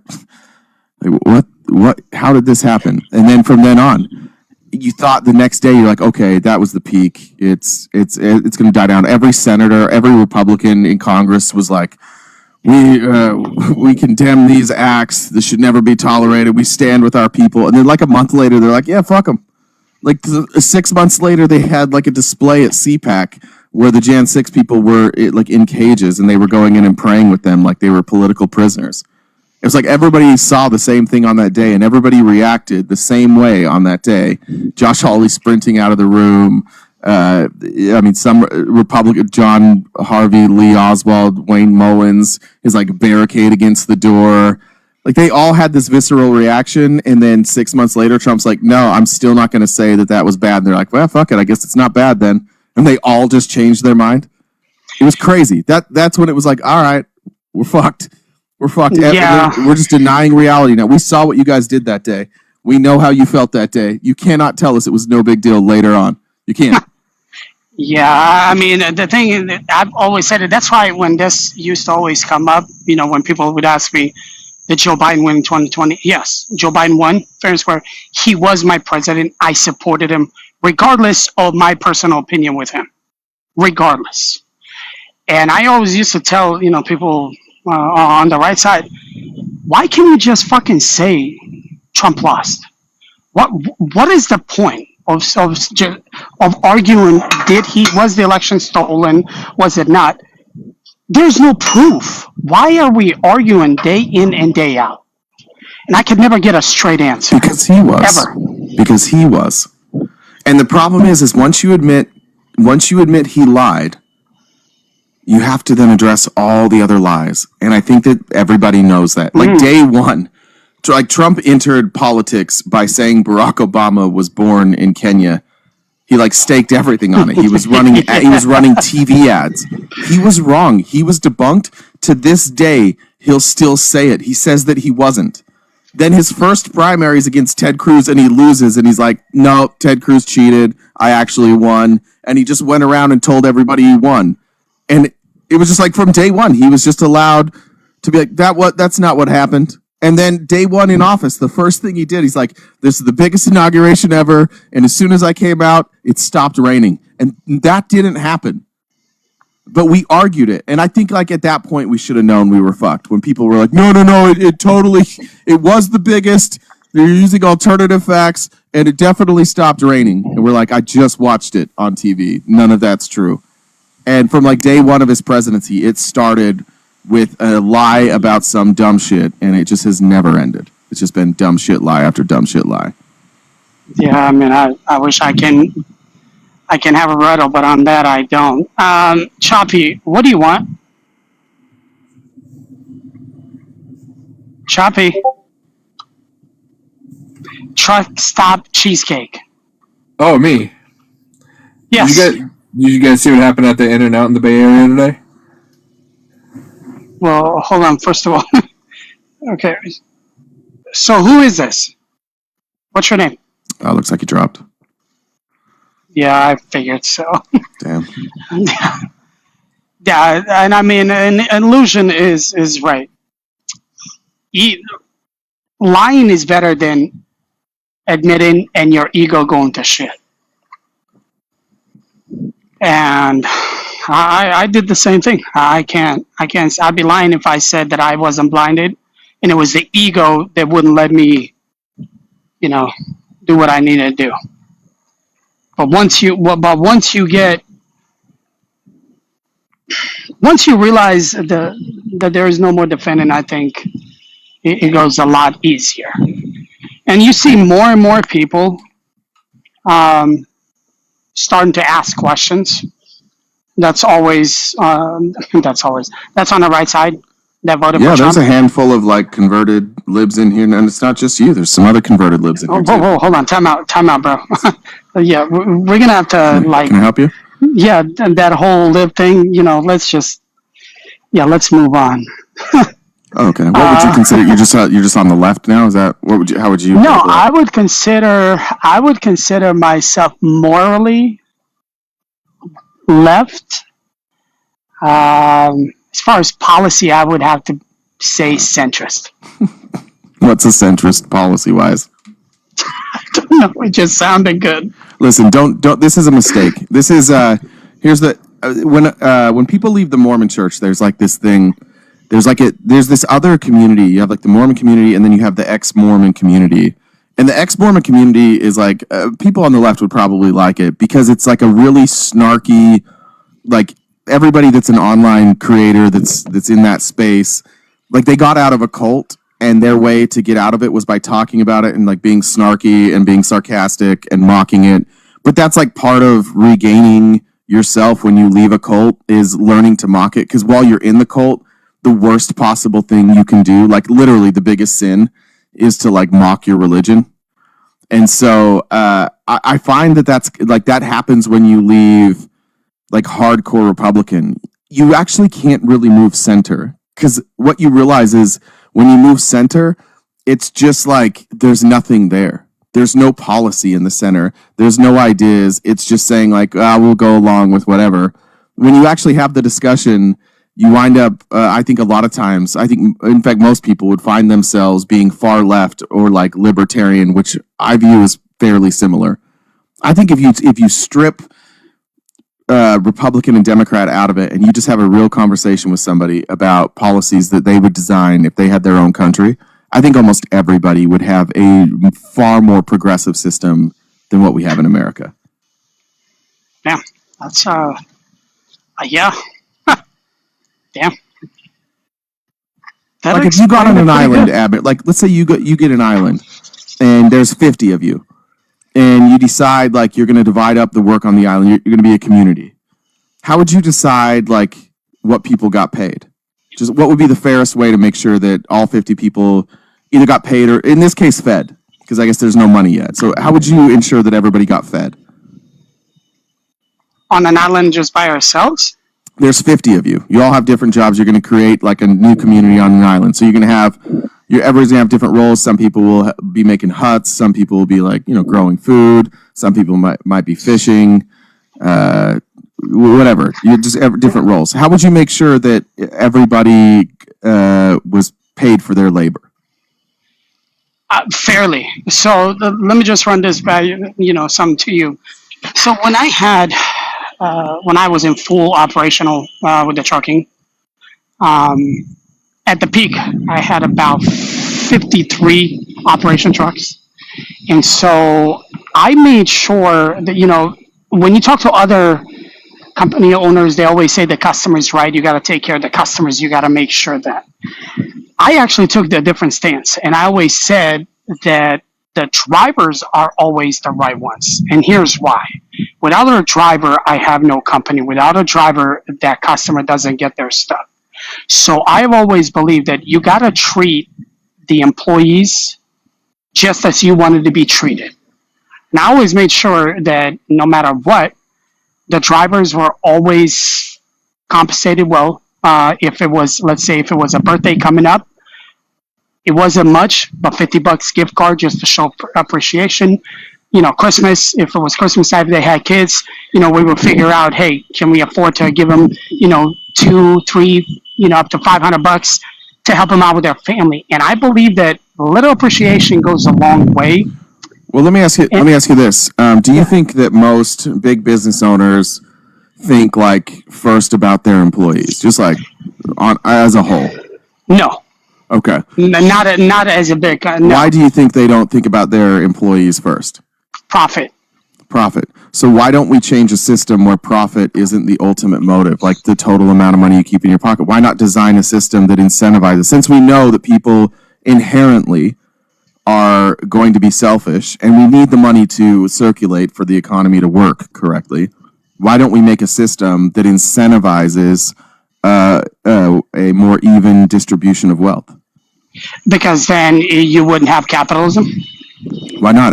China has capitalism. They're doing pretty well. China doesn't have capitalism in Sure its they do. entirety. Sure they do. I mean, they have it in the same way we do, right? Like, you can start a company in China. Sure, but the way they operate, as far as I know, is that everything's run by the government.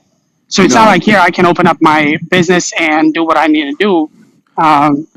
No, that's not how it works. So it's a mixed ownership, and somebody who knows China better than me will correct this because I'm not sure which way it is. But I know that I want to see it's every 5. I think it's every 10 years. Like, China has these 10-year plans, and they will choose to invest in sectors that they think are important for the country to grow. And because they're going to use the public's money, they're going to use taxpayer money to invest in that sector. What they do that is so much smarter than what we do is they say, us as the government, we're going to develop this infrastructure for you. We're going to help you get off the ground. But then once you're profitable, like, the government is going to get some of that money because we were the investors. In America, we don't do that. We have venture capitalists, right? And now we have these people who make money hand over fist, and those same people get to control the markets.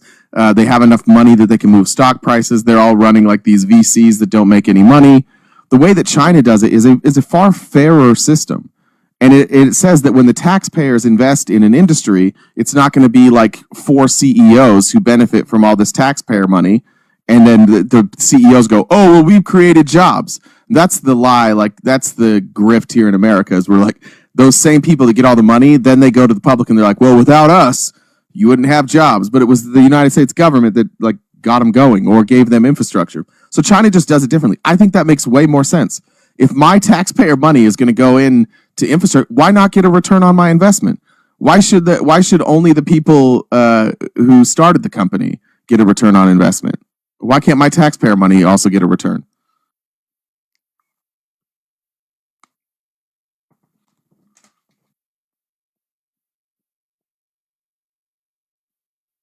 Abner might have muted himself, or he took a gummy.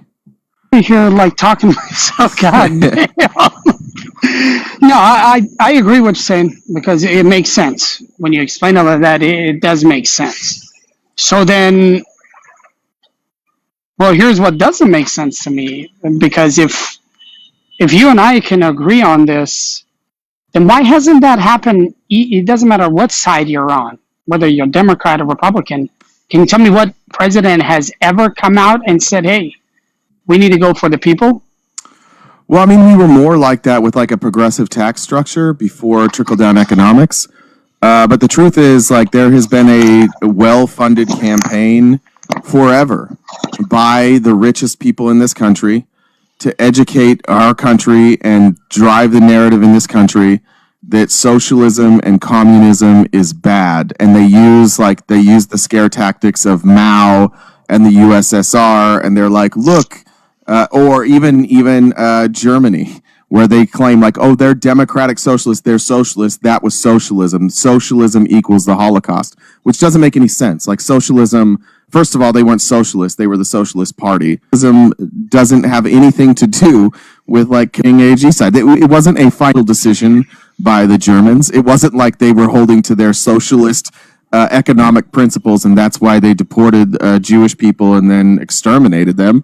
It had nothing to do with that. But the people in America, you can look at this. You can look at Henry Ford, who was a prominent Nazi. You can look at William Randolph Hearst and people that ran the media early on, that owned newspapers. You can look at Rupert Murdoch, even George Soros. Like, this is, oddly enough, like, George Soros gets called a socialist. He's been one of these people too. Like, they prop up this idea that it's best if you have like free market capitalism and that you have these high profits and you have low taxes. And it's just been a highly funded campaign to keep the working class as the working class. The elites don't want it. It's not really that. It's not like it's even like a cabal. It just happens. When you're rich, you want to keep your money and you want to keep your power. It's not like you have these special meetings every month that you go to and they're like, remember guys, we want to keep our power. It's just that when you're rich and somebody goes, hey, you can keep more of your taxes, you're like, all right. and if you're rich, you can give money to the government to get stuff pushed through. All right. Who's going to say no to that? Wow. Yeah. I mean, I got nothing, bro, on that. I mean, I think the more and more, not only when I talk to you, but there's a couple other people that I like talking to. Political mom. Commie. When you sit down and talk to people who really don't want to do the whole gotcha thing, or you know what I mean, and you actually have a conversation, you can actually learn a few things. And I've been asking myself is why aren't people willing to have conversations instead of the I got you, I own the libs, or I own the MAGA or whatever. It's conditioned into the culture. There's a really famous clip of like, are you an MMA fan? You like UFC? Oh yes. All right. Remember when Conor McGregor was fighting Eddie Alvarez? Do you remember that? Okay, so there's this clip that went viral. Like Eddie Alvarez, obviously, like Conor's good at trash talking, but there's one when they're talking about money, and Eddie Alvarez says something to Conor. He's like, "You were on welfare.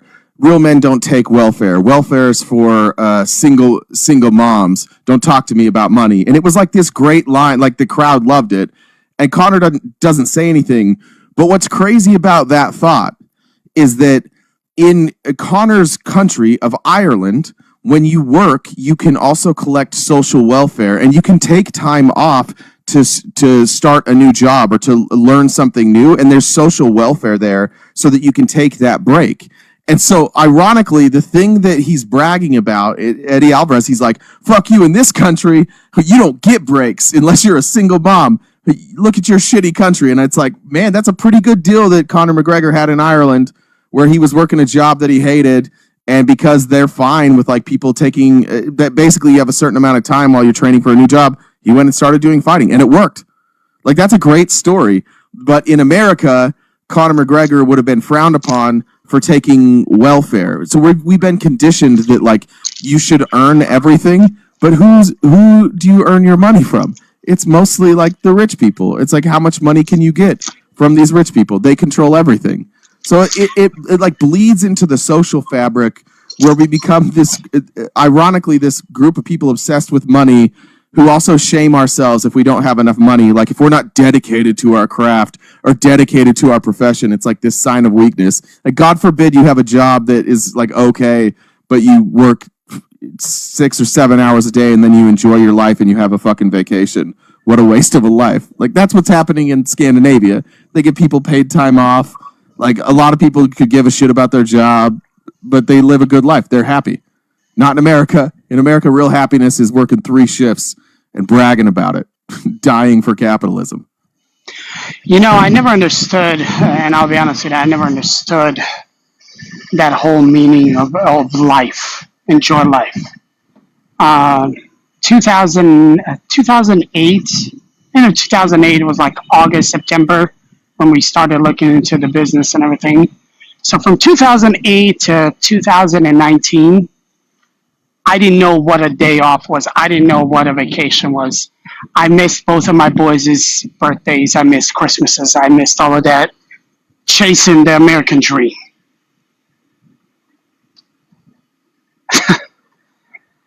And fuck the money. Money is the root of all evil, man. I wish that I can take everything back. I wish that I can go to my son's soccer meetings. I wish I can do all of that stuff that I never got the chance to. I never got the chance to be a father. And when I used to argue with people, have money chase you, don't chase money. They always, they say I'm stupid and all of that. It's because I've been through it. I know what it is. I don't think people understand what it is when you get to have your kids, say, well, you don't understand, you weren't there. when I needed you the most. I would give every penny that I got. I would sell the house. I would sell everything just to go back and start over. And I would rather eat the spread than do the stuff that I did.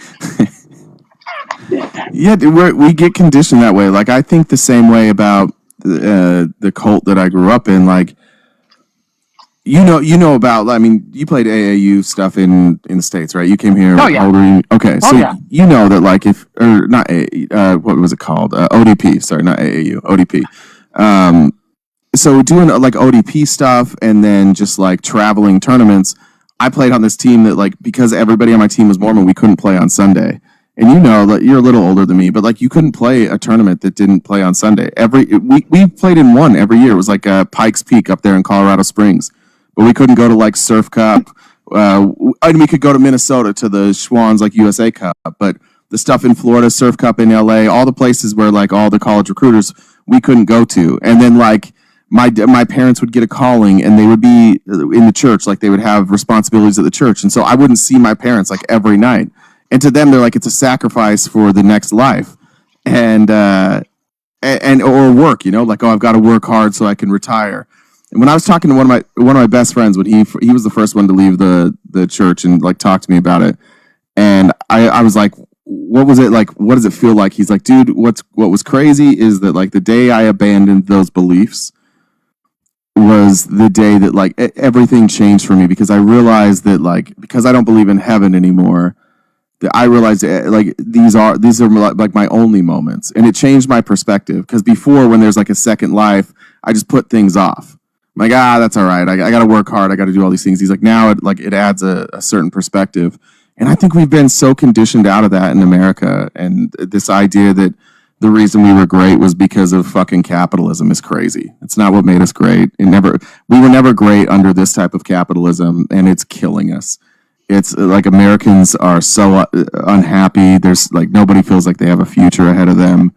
It's so unsustainable, and it's devastating to watch so many people like MAGA folk or Republican folk or people that like are still sold on trickle down economics. It's 50 years of data. It doesn't work.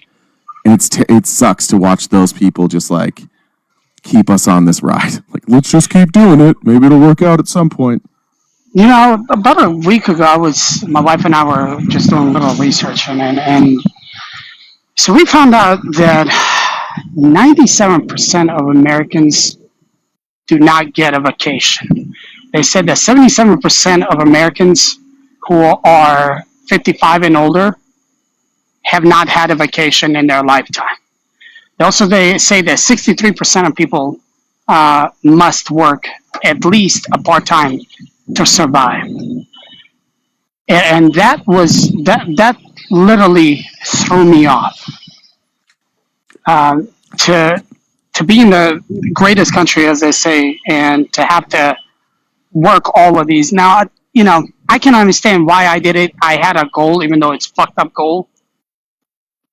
But why is the United States the only country that I know of that, unless you have some kind of degree and you're a doctor, attorney, or a fake attorney, we're not going to name any names, Mod. Why is it that we have to? Why is it that in America we have to work 10, 12, 14 hours just to make ends meet? Yeah, it should be. It's not a coincidence that America is the only country, like the only like developed country that doesn't have like protections, worker protections like that. And we also are the country with the most like billionaires and the highest concentration, like outside of like the Saudis and these actual oligarchies, the consolidation of wealth. Like, listen to all these shithole countries. Austria. If you're in Austria, you get 38 paid days of leave a year. In Sweden, you get 36 paid days of leave a year. Iceland, you get 36 days. In France, you have 35. In Germany, you get 24. These are paid.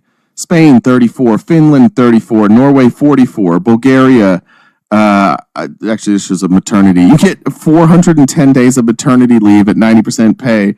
Estonia, a year and a half of paid parental leave for both parents. It's crazy. Like all these countries seem to be doing really well, and they have universal health care. I don't know why we can't do all that stuff. Oh yeah, because we need billionaires. It's very important to have billionaires. Yeah, billionaires are so important. It's ridiculous. Jacob, good evening. Oh, Jacobiami. Yeah, okay, cool. Whatever. Yeah, it's and I can't remember now. I can't remember her name. It's right on tip of my tongue.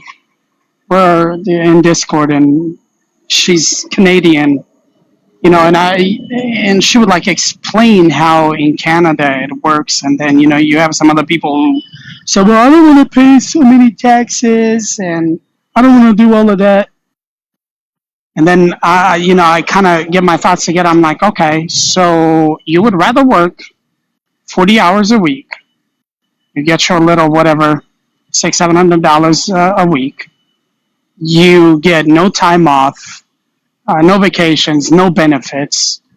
God forbid something happens to you, you go to a doctor, whatever it is, you go to a doctor, it seems like it's $5,000 out of your pocket, no matter what you go in. It just seems that way. You go to a doctor, God forbid, and you are pretty much fucked for the rest of your life. Or we can have a system where, fine, I'll pay a little extra on taxes. That's fine. But at least I know that if I go to a doctor, I'll be taken care of. I just never understood why we can't have universal health care. I never understood that. Because socialism. Because there are people who, and they oftentimes they don't even know that that's like necessarily their objection, but that's the objection, is that socialism is bad, and once we start down that road, and what we're really talking about is like where the government is allocating taxpayer money. That's what we're really talking. It's not really about like a ideology or a economic theory. It's legitimately about what does the government do with the money that circulates. And in those countries, the government takes taxpayer money and they pay the bill for them for their health care. And in this country, we tell the taxpayer, go ahead and keep the money and pay for your own health care.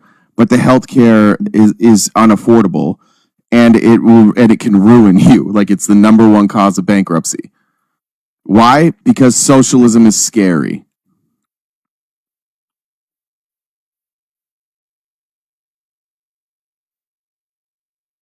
So you can, if you look at it's based on outdated numbers, but with just because of inflation, so the principle still stands.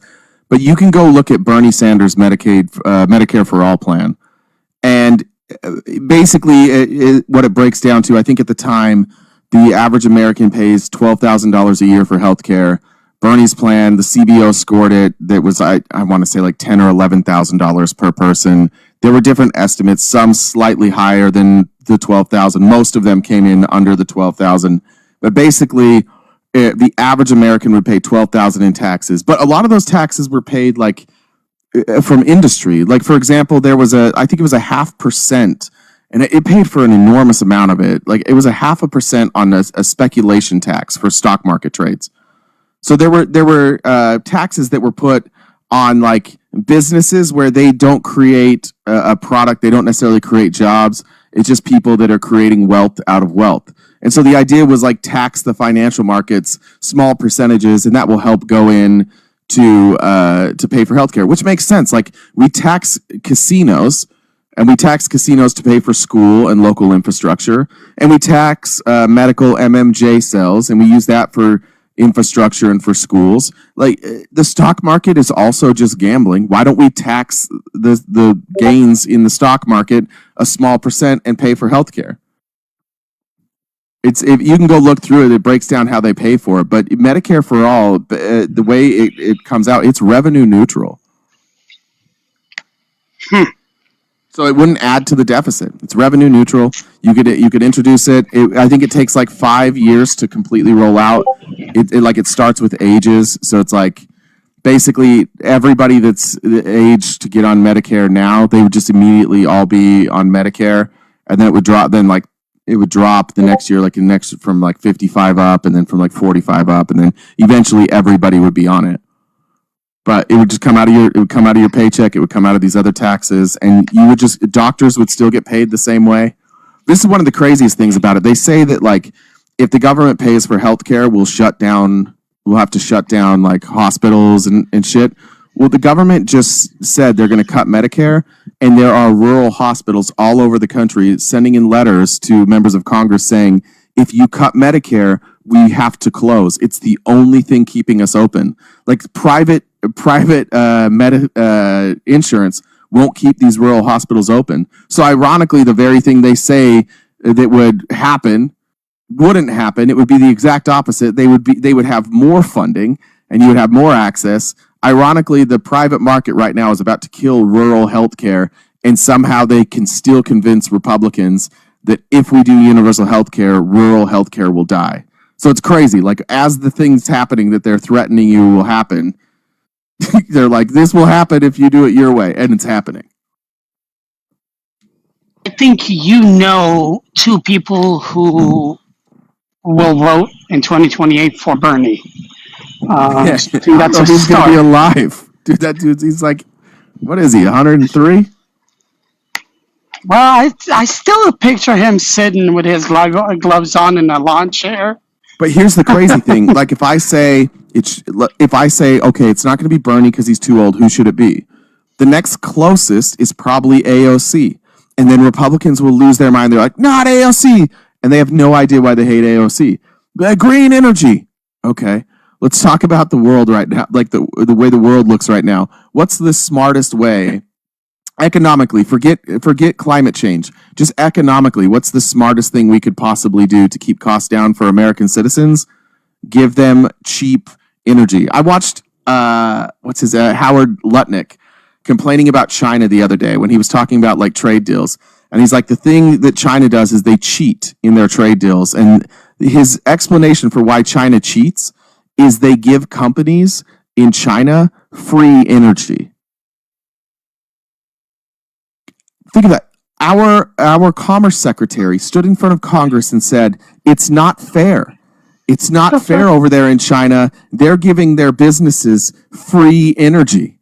And that's because China, one, they produce a lot of energy, but two, they've been investing in renewable energy, and they've been investing in like infrastructure where they would have more like public transit. They're way ahead of us. And our commerce secretary went in front of Congress and was like, it's not fair. We have to put tariffs on China because they're taking care of their businesses better than we can.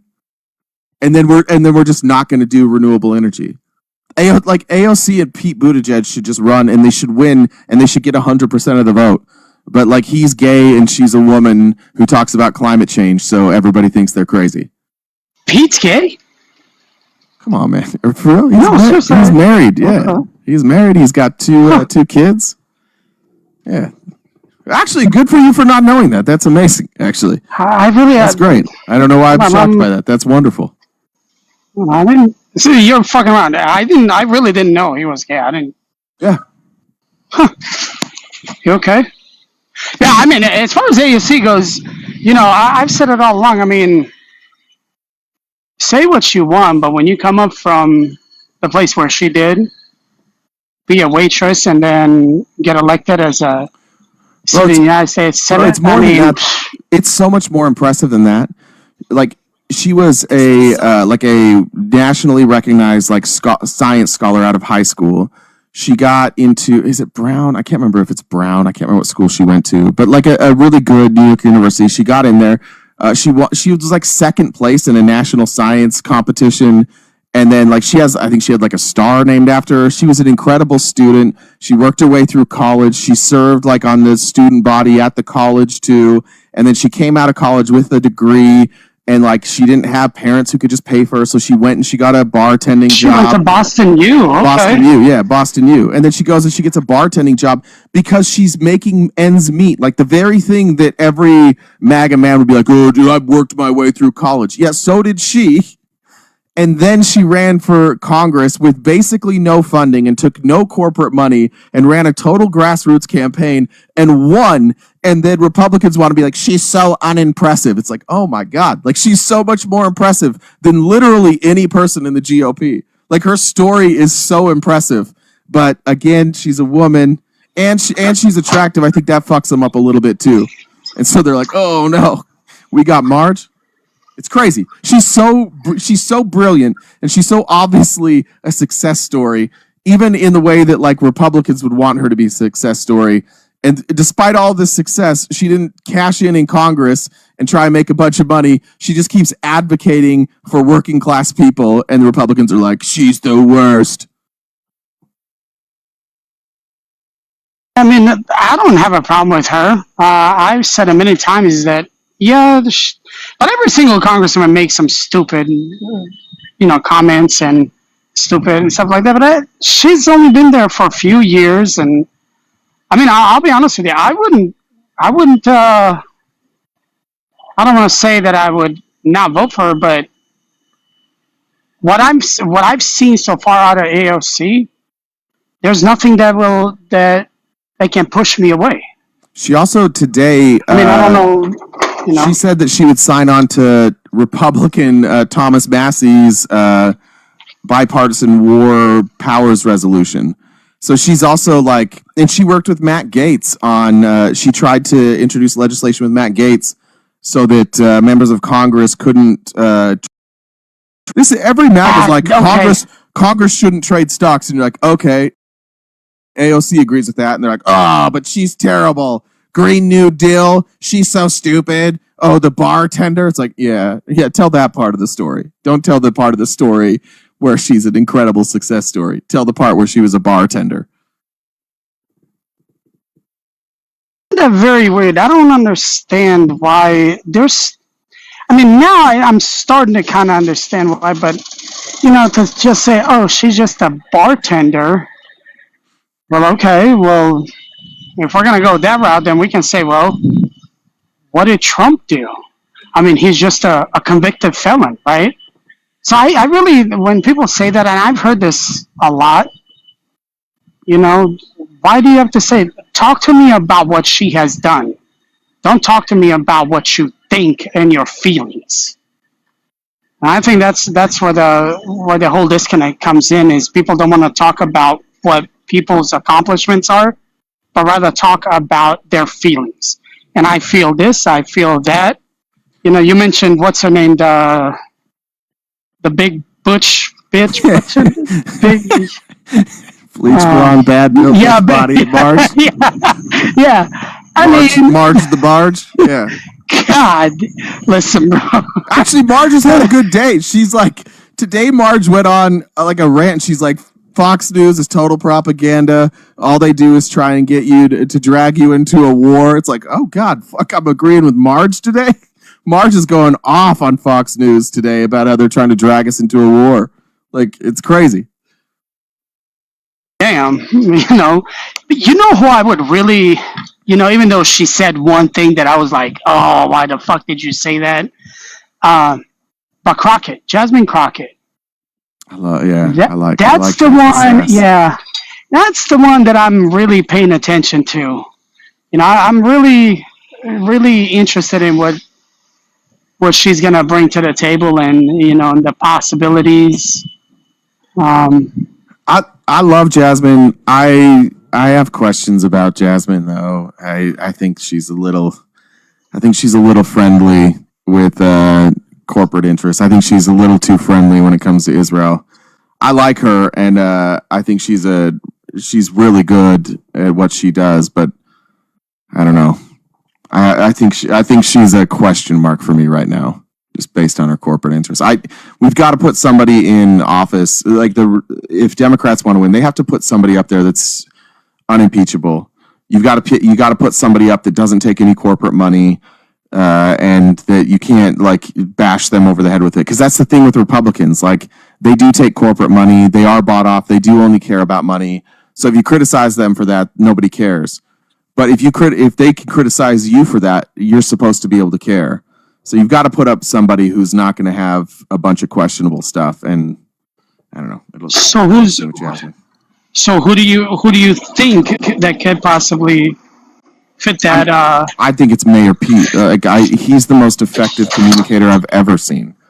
He's so good at what he does. Like, he commands every room he goes into. He went and did the podcast circuit, like all the bro podcasts, and he killed it on all of them. Like, the bros loved him. The bros are like, oh, he's so good. And I think sometimes people forget that, like, the president's job is supposed to be the leader and like a communicator. That's a really important part of the job that I feel like going back to back Biden, Trump, it's very clear that America's. You don't think Trump can? I mean, we're going to have 12 straight years of pretty ineffective communicators at the helm. It's time to put somebody in who doesn't sound like an idiot when they're talking. Mayor Pete would be great. So are we still looking for opposition? Because Well, I would love to have the opposition, but I don't. You know what I find it very interesting. That, the people who always say, we can debate, and I say, well, come on down, and they're like, yeah, I will be there. But as soon as we start this, I don't understand. well, hopefully people aren't sliding into anyone's DMs that showed up before harassing them. So hopefully that doesn't happen. So Is that happening to my DMs right now?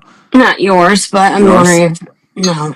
Oh, never mind. Gotcha. You know what I'm talking about. Oh, Never mind. I'm just saying. I hope that doesn't happen again because that person may have to be removed from all spaces. Just saying. Belt threats.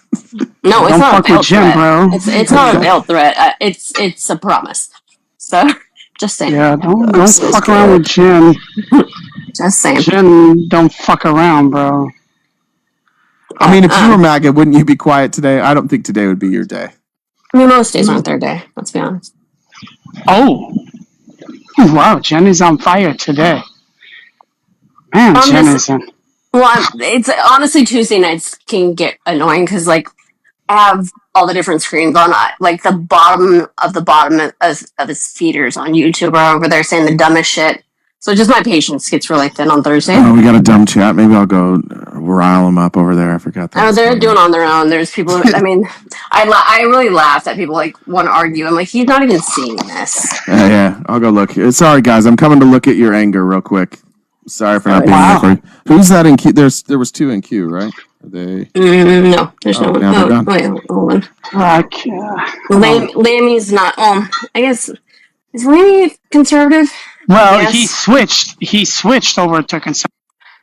I don't know. I know he's like 98%. But He's 98%. yeah, he's 98. Yeah, God, yeah. Yes. He's 98% right leaning. No doubt about it. Well, let's see if he's. Don't you fucking dare. The audacity. Yeah, you better stay on mute. I think he was talking to you, Jen, so you might take care of my lightweight. No. The audacity. How come you won't talk to her like that, but you have the balls to talk to me like that? Because you and I talk frequently, and you and I have a rapport. Jen, I'm slightly terrified of Jen. I don't want to get See? I'm not the only one. Jen has a reputation. It's the correct feeling. Yeah, Jen has a reputation. Yeah, that's the way he said it. Yeah, I agree with you, bro. You and I have a relationship. Jen has a reputation, and I'm going to respect that reputation. That's I don't know. Wow, that's a great answer. I'll give you that, Lemmy. Of course you will. Yeah, I'll give you that. Let's see. I just came up to say hi and ask what your menu has been so far this evening. This is gonna come as a surprise. It was a spread. No, this is gonna come as a surprise. I have to go on a diet. God damn, Jen. Sorry. The fuck? Listen to The the hell? sadness in his voice when he said diet. I've never heard him sound so sad. That was very sad. I'm sorry, buddy. That sucks. So yeah, there comes a point where like 217 is not a good look. And I just got to get back in shape. So I can only eat between 9 and 11,000 calories a day. So I got to calm it down a little bit. Wait, that's what you normally consume, or you're saying that's what you need to get it down to? That's what I gotta get it down to. Jesus Christ. That's 4 days worth of food, like 4 to 5 days worth of calories. For who? Or A child? or an evening. Well, for a human, like a normal human. No, between 6 and 8,000 is normal for a human being. No, that like it's between like 20 and 2,500, like per like that's the recommended like What the calories. fuck? Yeah, okay. Yeah, I don't know. How do people even survive? I'm wondering how you have survived. I'm more concerned with your ability to survive. Like you're eating the same amount of calories as like a bodybuilder. Yeah, just okay. So I'll give you a little rundown. So this morning, yeah. So this morning, I got up about 5:15. About 6 o'clock, after shower and everything, I went to a little mom and pop place, and they had a great breakfast. So the breakfast consisted of 4 eggs, 2 pork chops, and I'd say a fairly big bowl of grits. So I had that. I'm gonna get a stomachache hearing this, aren't I? No, it's about that. What I just that was for breakfast, and I had a. So far, that's depending on how it's prepared. That's between 1,000 and 1,800 calories for that meal so far. Yeah. So then for lunch, well, it's not for lunch. Around 11. Yeah, I guess you can say lunch. I went to Fire Sub House. Okay. I ordered me their 14-inch pastrami. They call it. I don't think it's pastrami, but 14 inches. So that would actually be huge, not 4, right? no, 14. It's over a foot. I mean, So that's about 1,100. So let's call it in the middle there. Let's say we're at 2,600 calories already. Yeah. Okay. Yeah. Hey, did you have With anything else? that- Do you have any chips? Yes. So I had 2 bags of their kettle chips, which is the vinegar and salt and vinegar. Had that, and I had a huge. It's like a 32-ounce of Diet Pepsi. Okay, there's no calories in the Diet Pepsi you do there. So you've got about another 700. So we're up to somewhere around like 3,200 calories by 11 a.m. Is that right? Yeah. Okay. Yep. And then my buddy invited me. It's he calls it like a barbecue place, but it's just I think it's just a lunch place that I call it.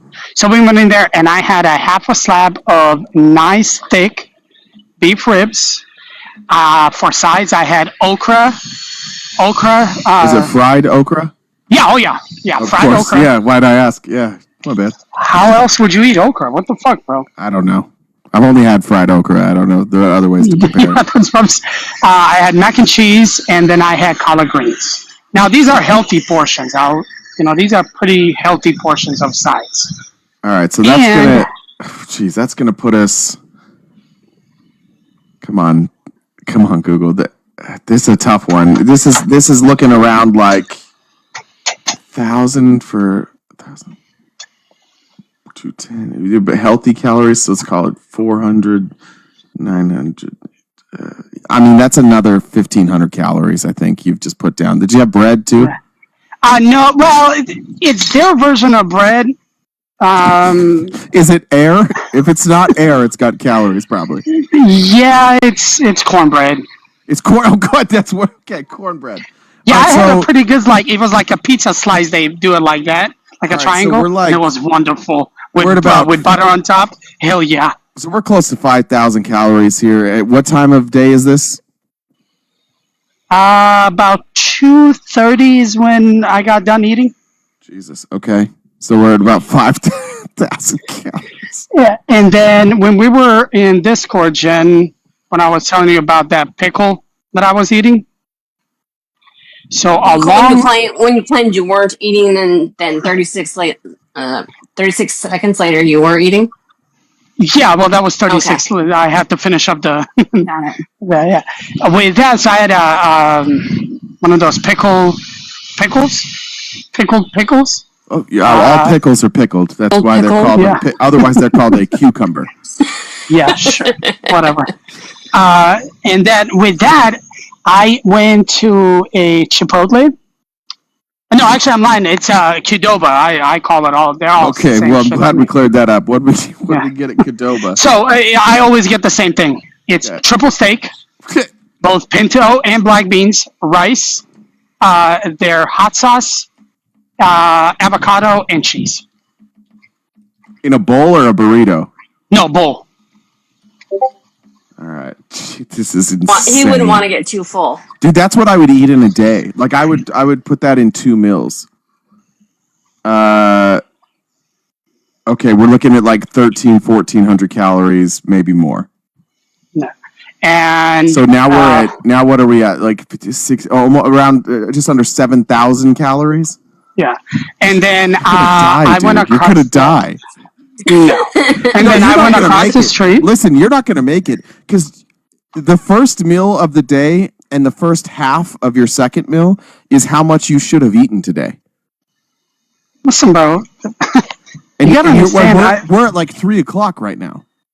No, it's 10. Oh, yeah. In your day, yeah. How many more meals are left in your day? I have one more. Are you part bovine? Like, do you have a second stomach somewhere? No, I've always been. I've always been a healthy eater. Like right now. Yeah, always. Always. How much do you shit a day?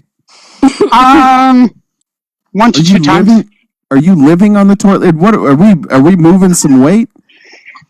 Well, I mean, I'm proud of myself. Abner wears a diaper. Do you have a tapeworm? That's a good question. Do you have a tapeworm? No, but that's what Linz and all of them say. That I can't believe you're alive. Honestly, you've got to see a doctor now. This is no, but here's why when I say I get a lot of exercise, especially with my knee getting better now, so I walk a lot, and I also do jumping rope. I hope it was like 80 miles because you need that. No. I walk 2 miles a day. But I do jump roping for 10. Okay. Yeah, but jump roping for 10 minutes twice a day.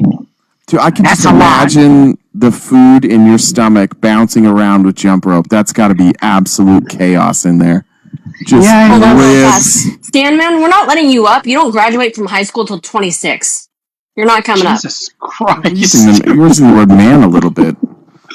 Yeah. Irresponsible. But then for my meal it's 10:15 right now, so I'll probably eat at about 11. I went to like a little hole in the wall, and I got me another pork chop and a whole leg. What is it called? The turkey leg. And I'm gonna finish that with some more cornbread and then a nice dude, you've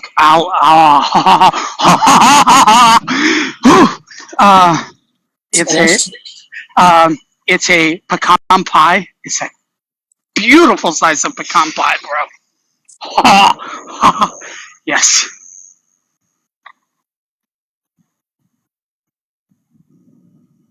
Okay. No, Yesterday? pecan. Yeah, that was yesterday. Yeah, that pecan pie is gonna. Oh, I can't wait, bro. I cannot wait. He's gonna finish again. I don't know if I'm comfortable with this. Yeah, but then you should listen. What's up, Puff? Hold on a second. Let me just finish. Listen, you will not believe. I'm dying over here laughing. RTP's cracking me the fuck up. What he is, or Admir's like stomach? No, he said, yeah, it's pickles. He said, otherwise we call it a cucumber. whatever. But then you should say, one of these days, I know you guys used to do that Friendly Friday and all that. But one of these days when I'm home on Friday, like when I do my own cooking, you guys would be impressed. You guys would be impressed. I'm gonna be honest. I'm impressed now. Admir, if you only shit twice a day, that's got to be like a 35-pound shit each time. Well, I don't measure my shit, but it's pretty, yeah. I mean, I listened to you describe your food, and I mean, you literally swallowed 13 pounds of food. You need more, Jen? No, I'm grossed out. I'm grossed out. I'm getting a stomach ache listening to this. Why? That's why I say it's when my brother tells me, he goes, it's a lot easier to go to a mall with you and buy you clothes, whatever it is, than feed you for a week. It's much cheaper. I mean, there's other reasons why I feel bad for your wife, but like your grocery bill's got to be insane. I mean, that might be grounds for a divorce.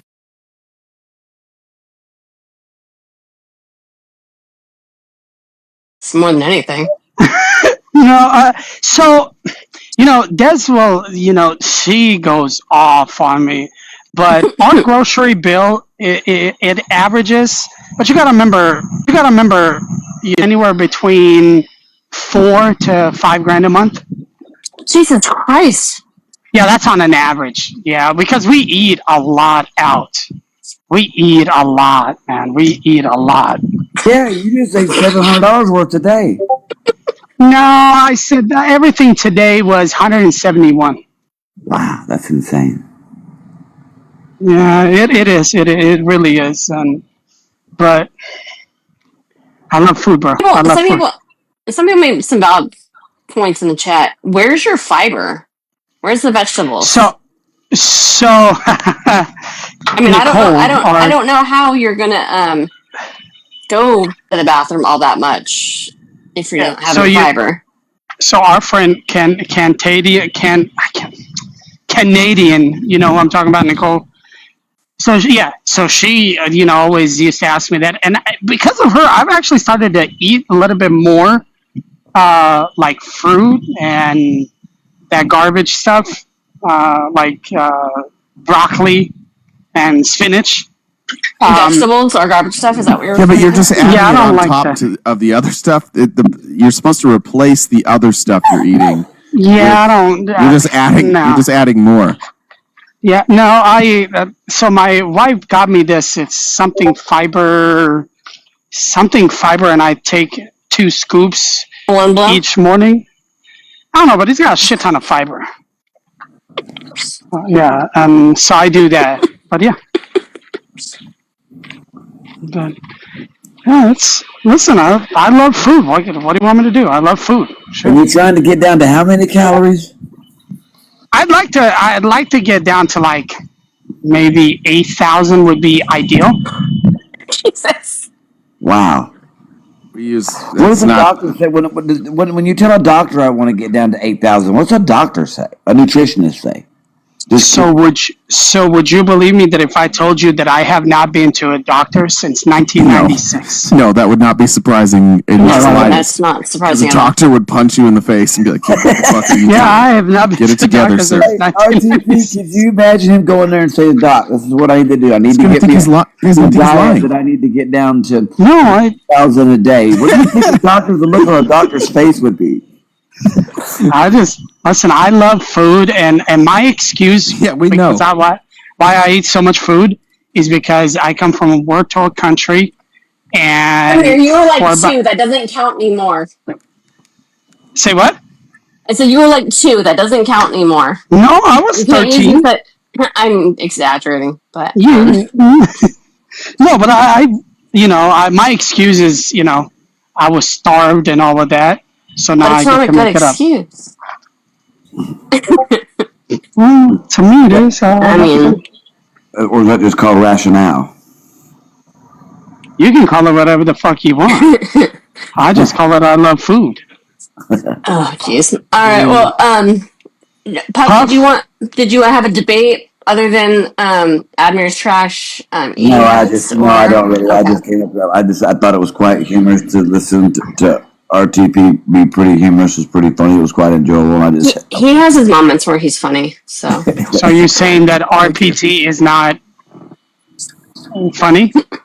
RPT? No, RPT isn't that funny. RTP That's sometimes what. is. No, that's what Puff used to call him, RPT. I still call him RPP. I have to backtrack and look at the screen every time. It's been that way ever since. Well, maybe, I said RPT. or maybe Puff, just do one less Puff, and you'll see it. Never better. do one less. Always do one more. The I've answer is never always one more. do one less. Look, no, there's never one less. I'm okay with sitting on the TV, turning down the couch. Tanya, Yes. February. I mean, between all of you, I mean, Admir forgets how to turn off live. That's why I'm streaming it. Jay does different things, so it sounds like you guys are all in good company. Well, if there's not a debate, maybe you want to. It's getting. I know Admir probably needs to go find his next feeding. Yeah, I somewhere. probably, if we don't have debates, I'll probably need to get working on tomorrow's show. Good, whatever. You know what I mean? All right. Anyone else who's opposition? Do you want to give it another minute or so? And if no op hops in, we'll wrap it up. Yeah, if someone's here, does anybody in the chat want to come up? Let's see. I did see that. Apparently, I haven't seen it yet, but apparently, Tucker Carlson interviewed Ted Cruz, and it did not go well for Ted Cruz. So I'm very excited to watch that. I'll be excited. Oh.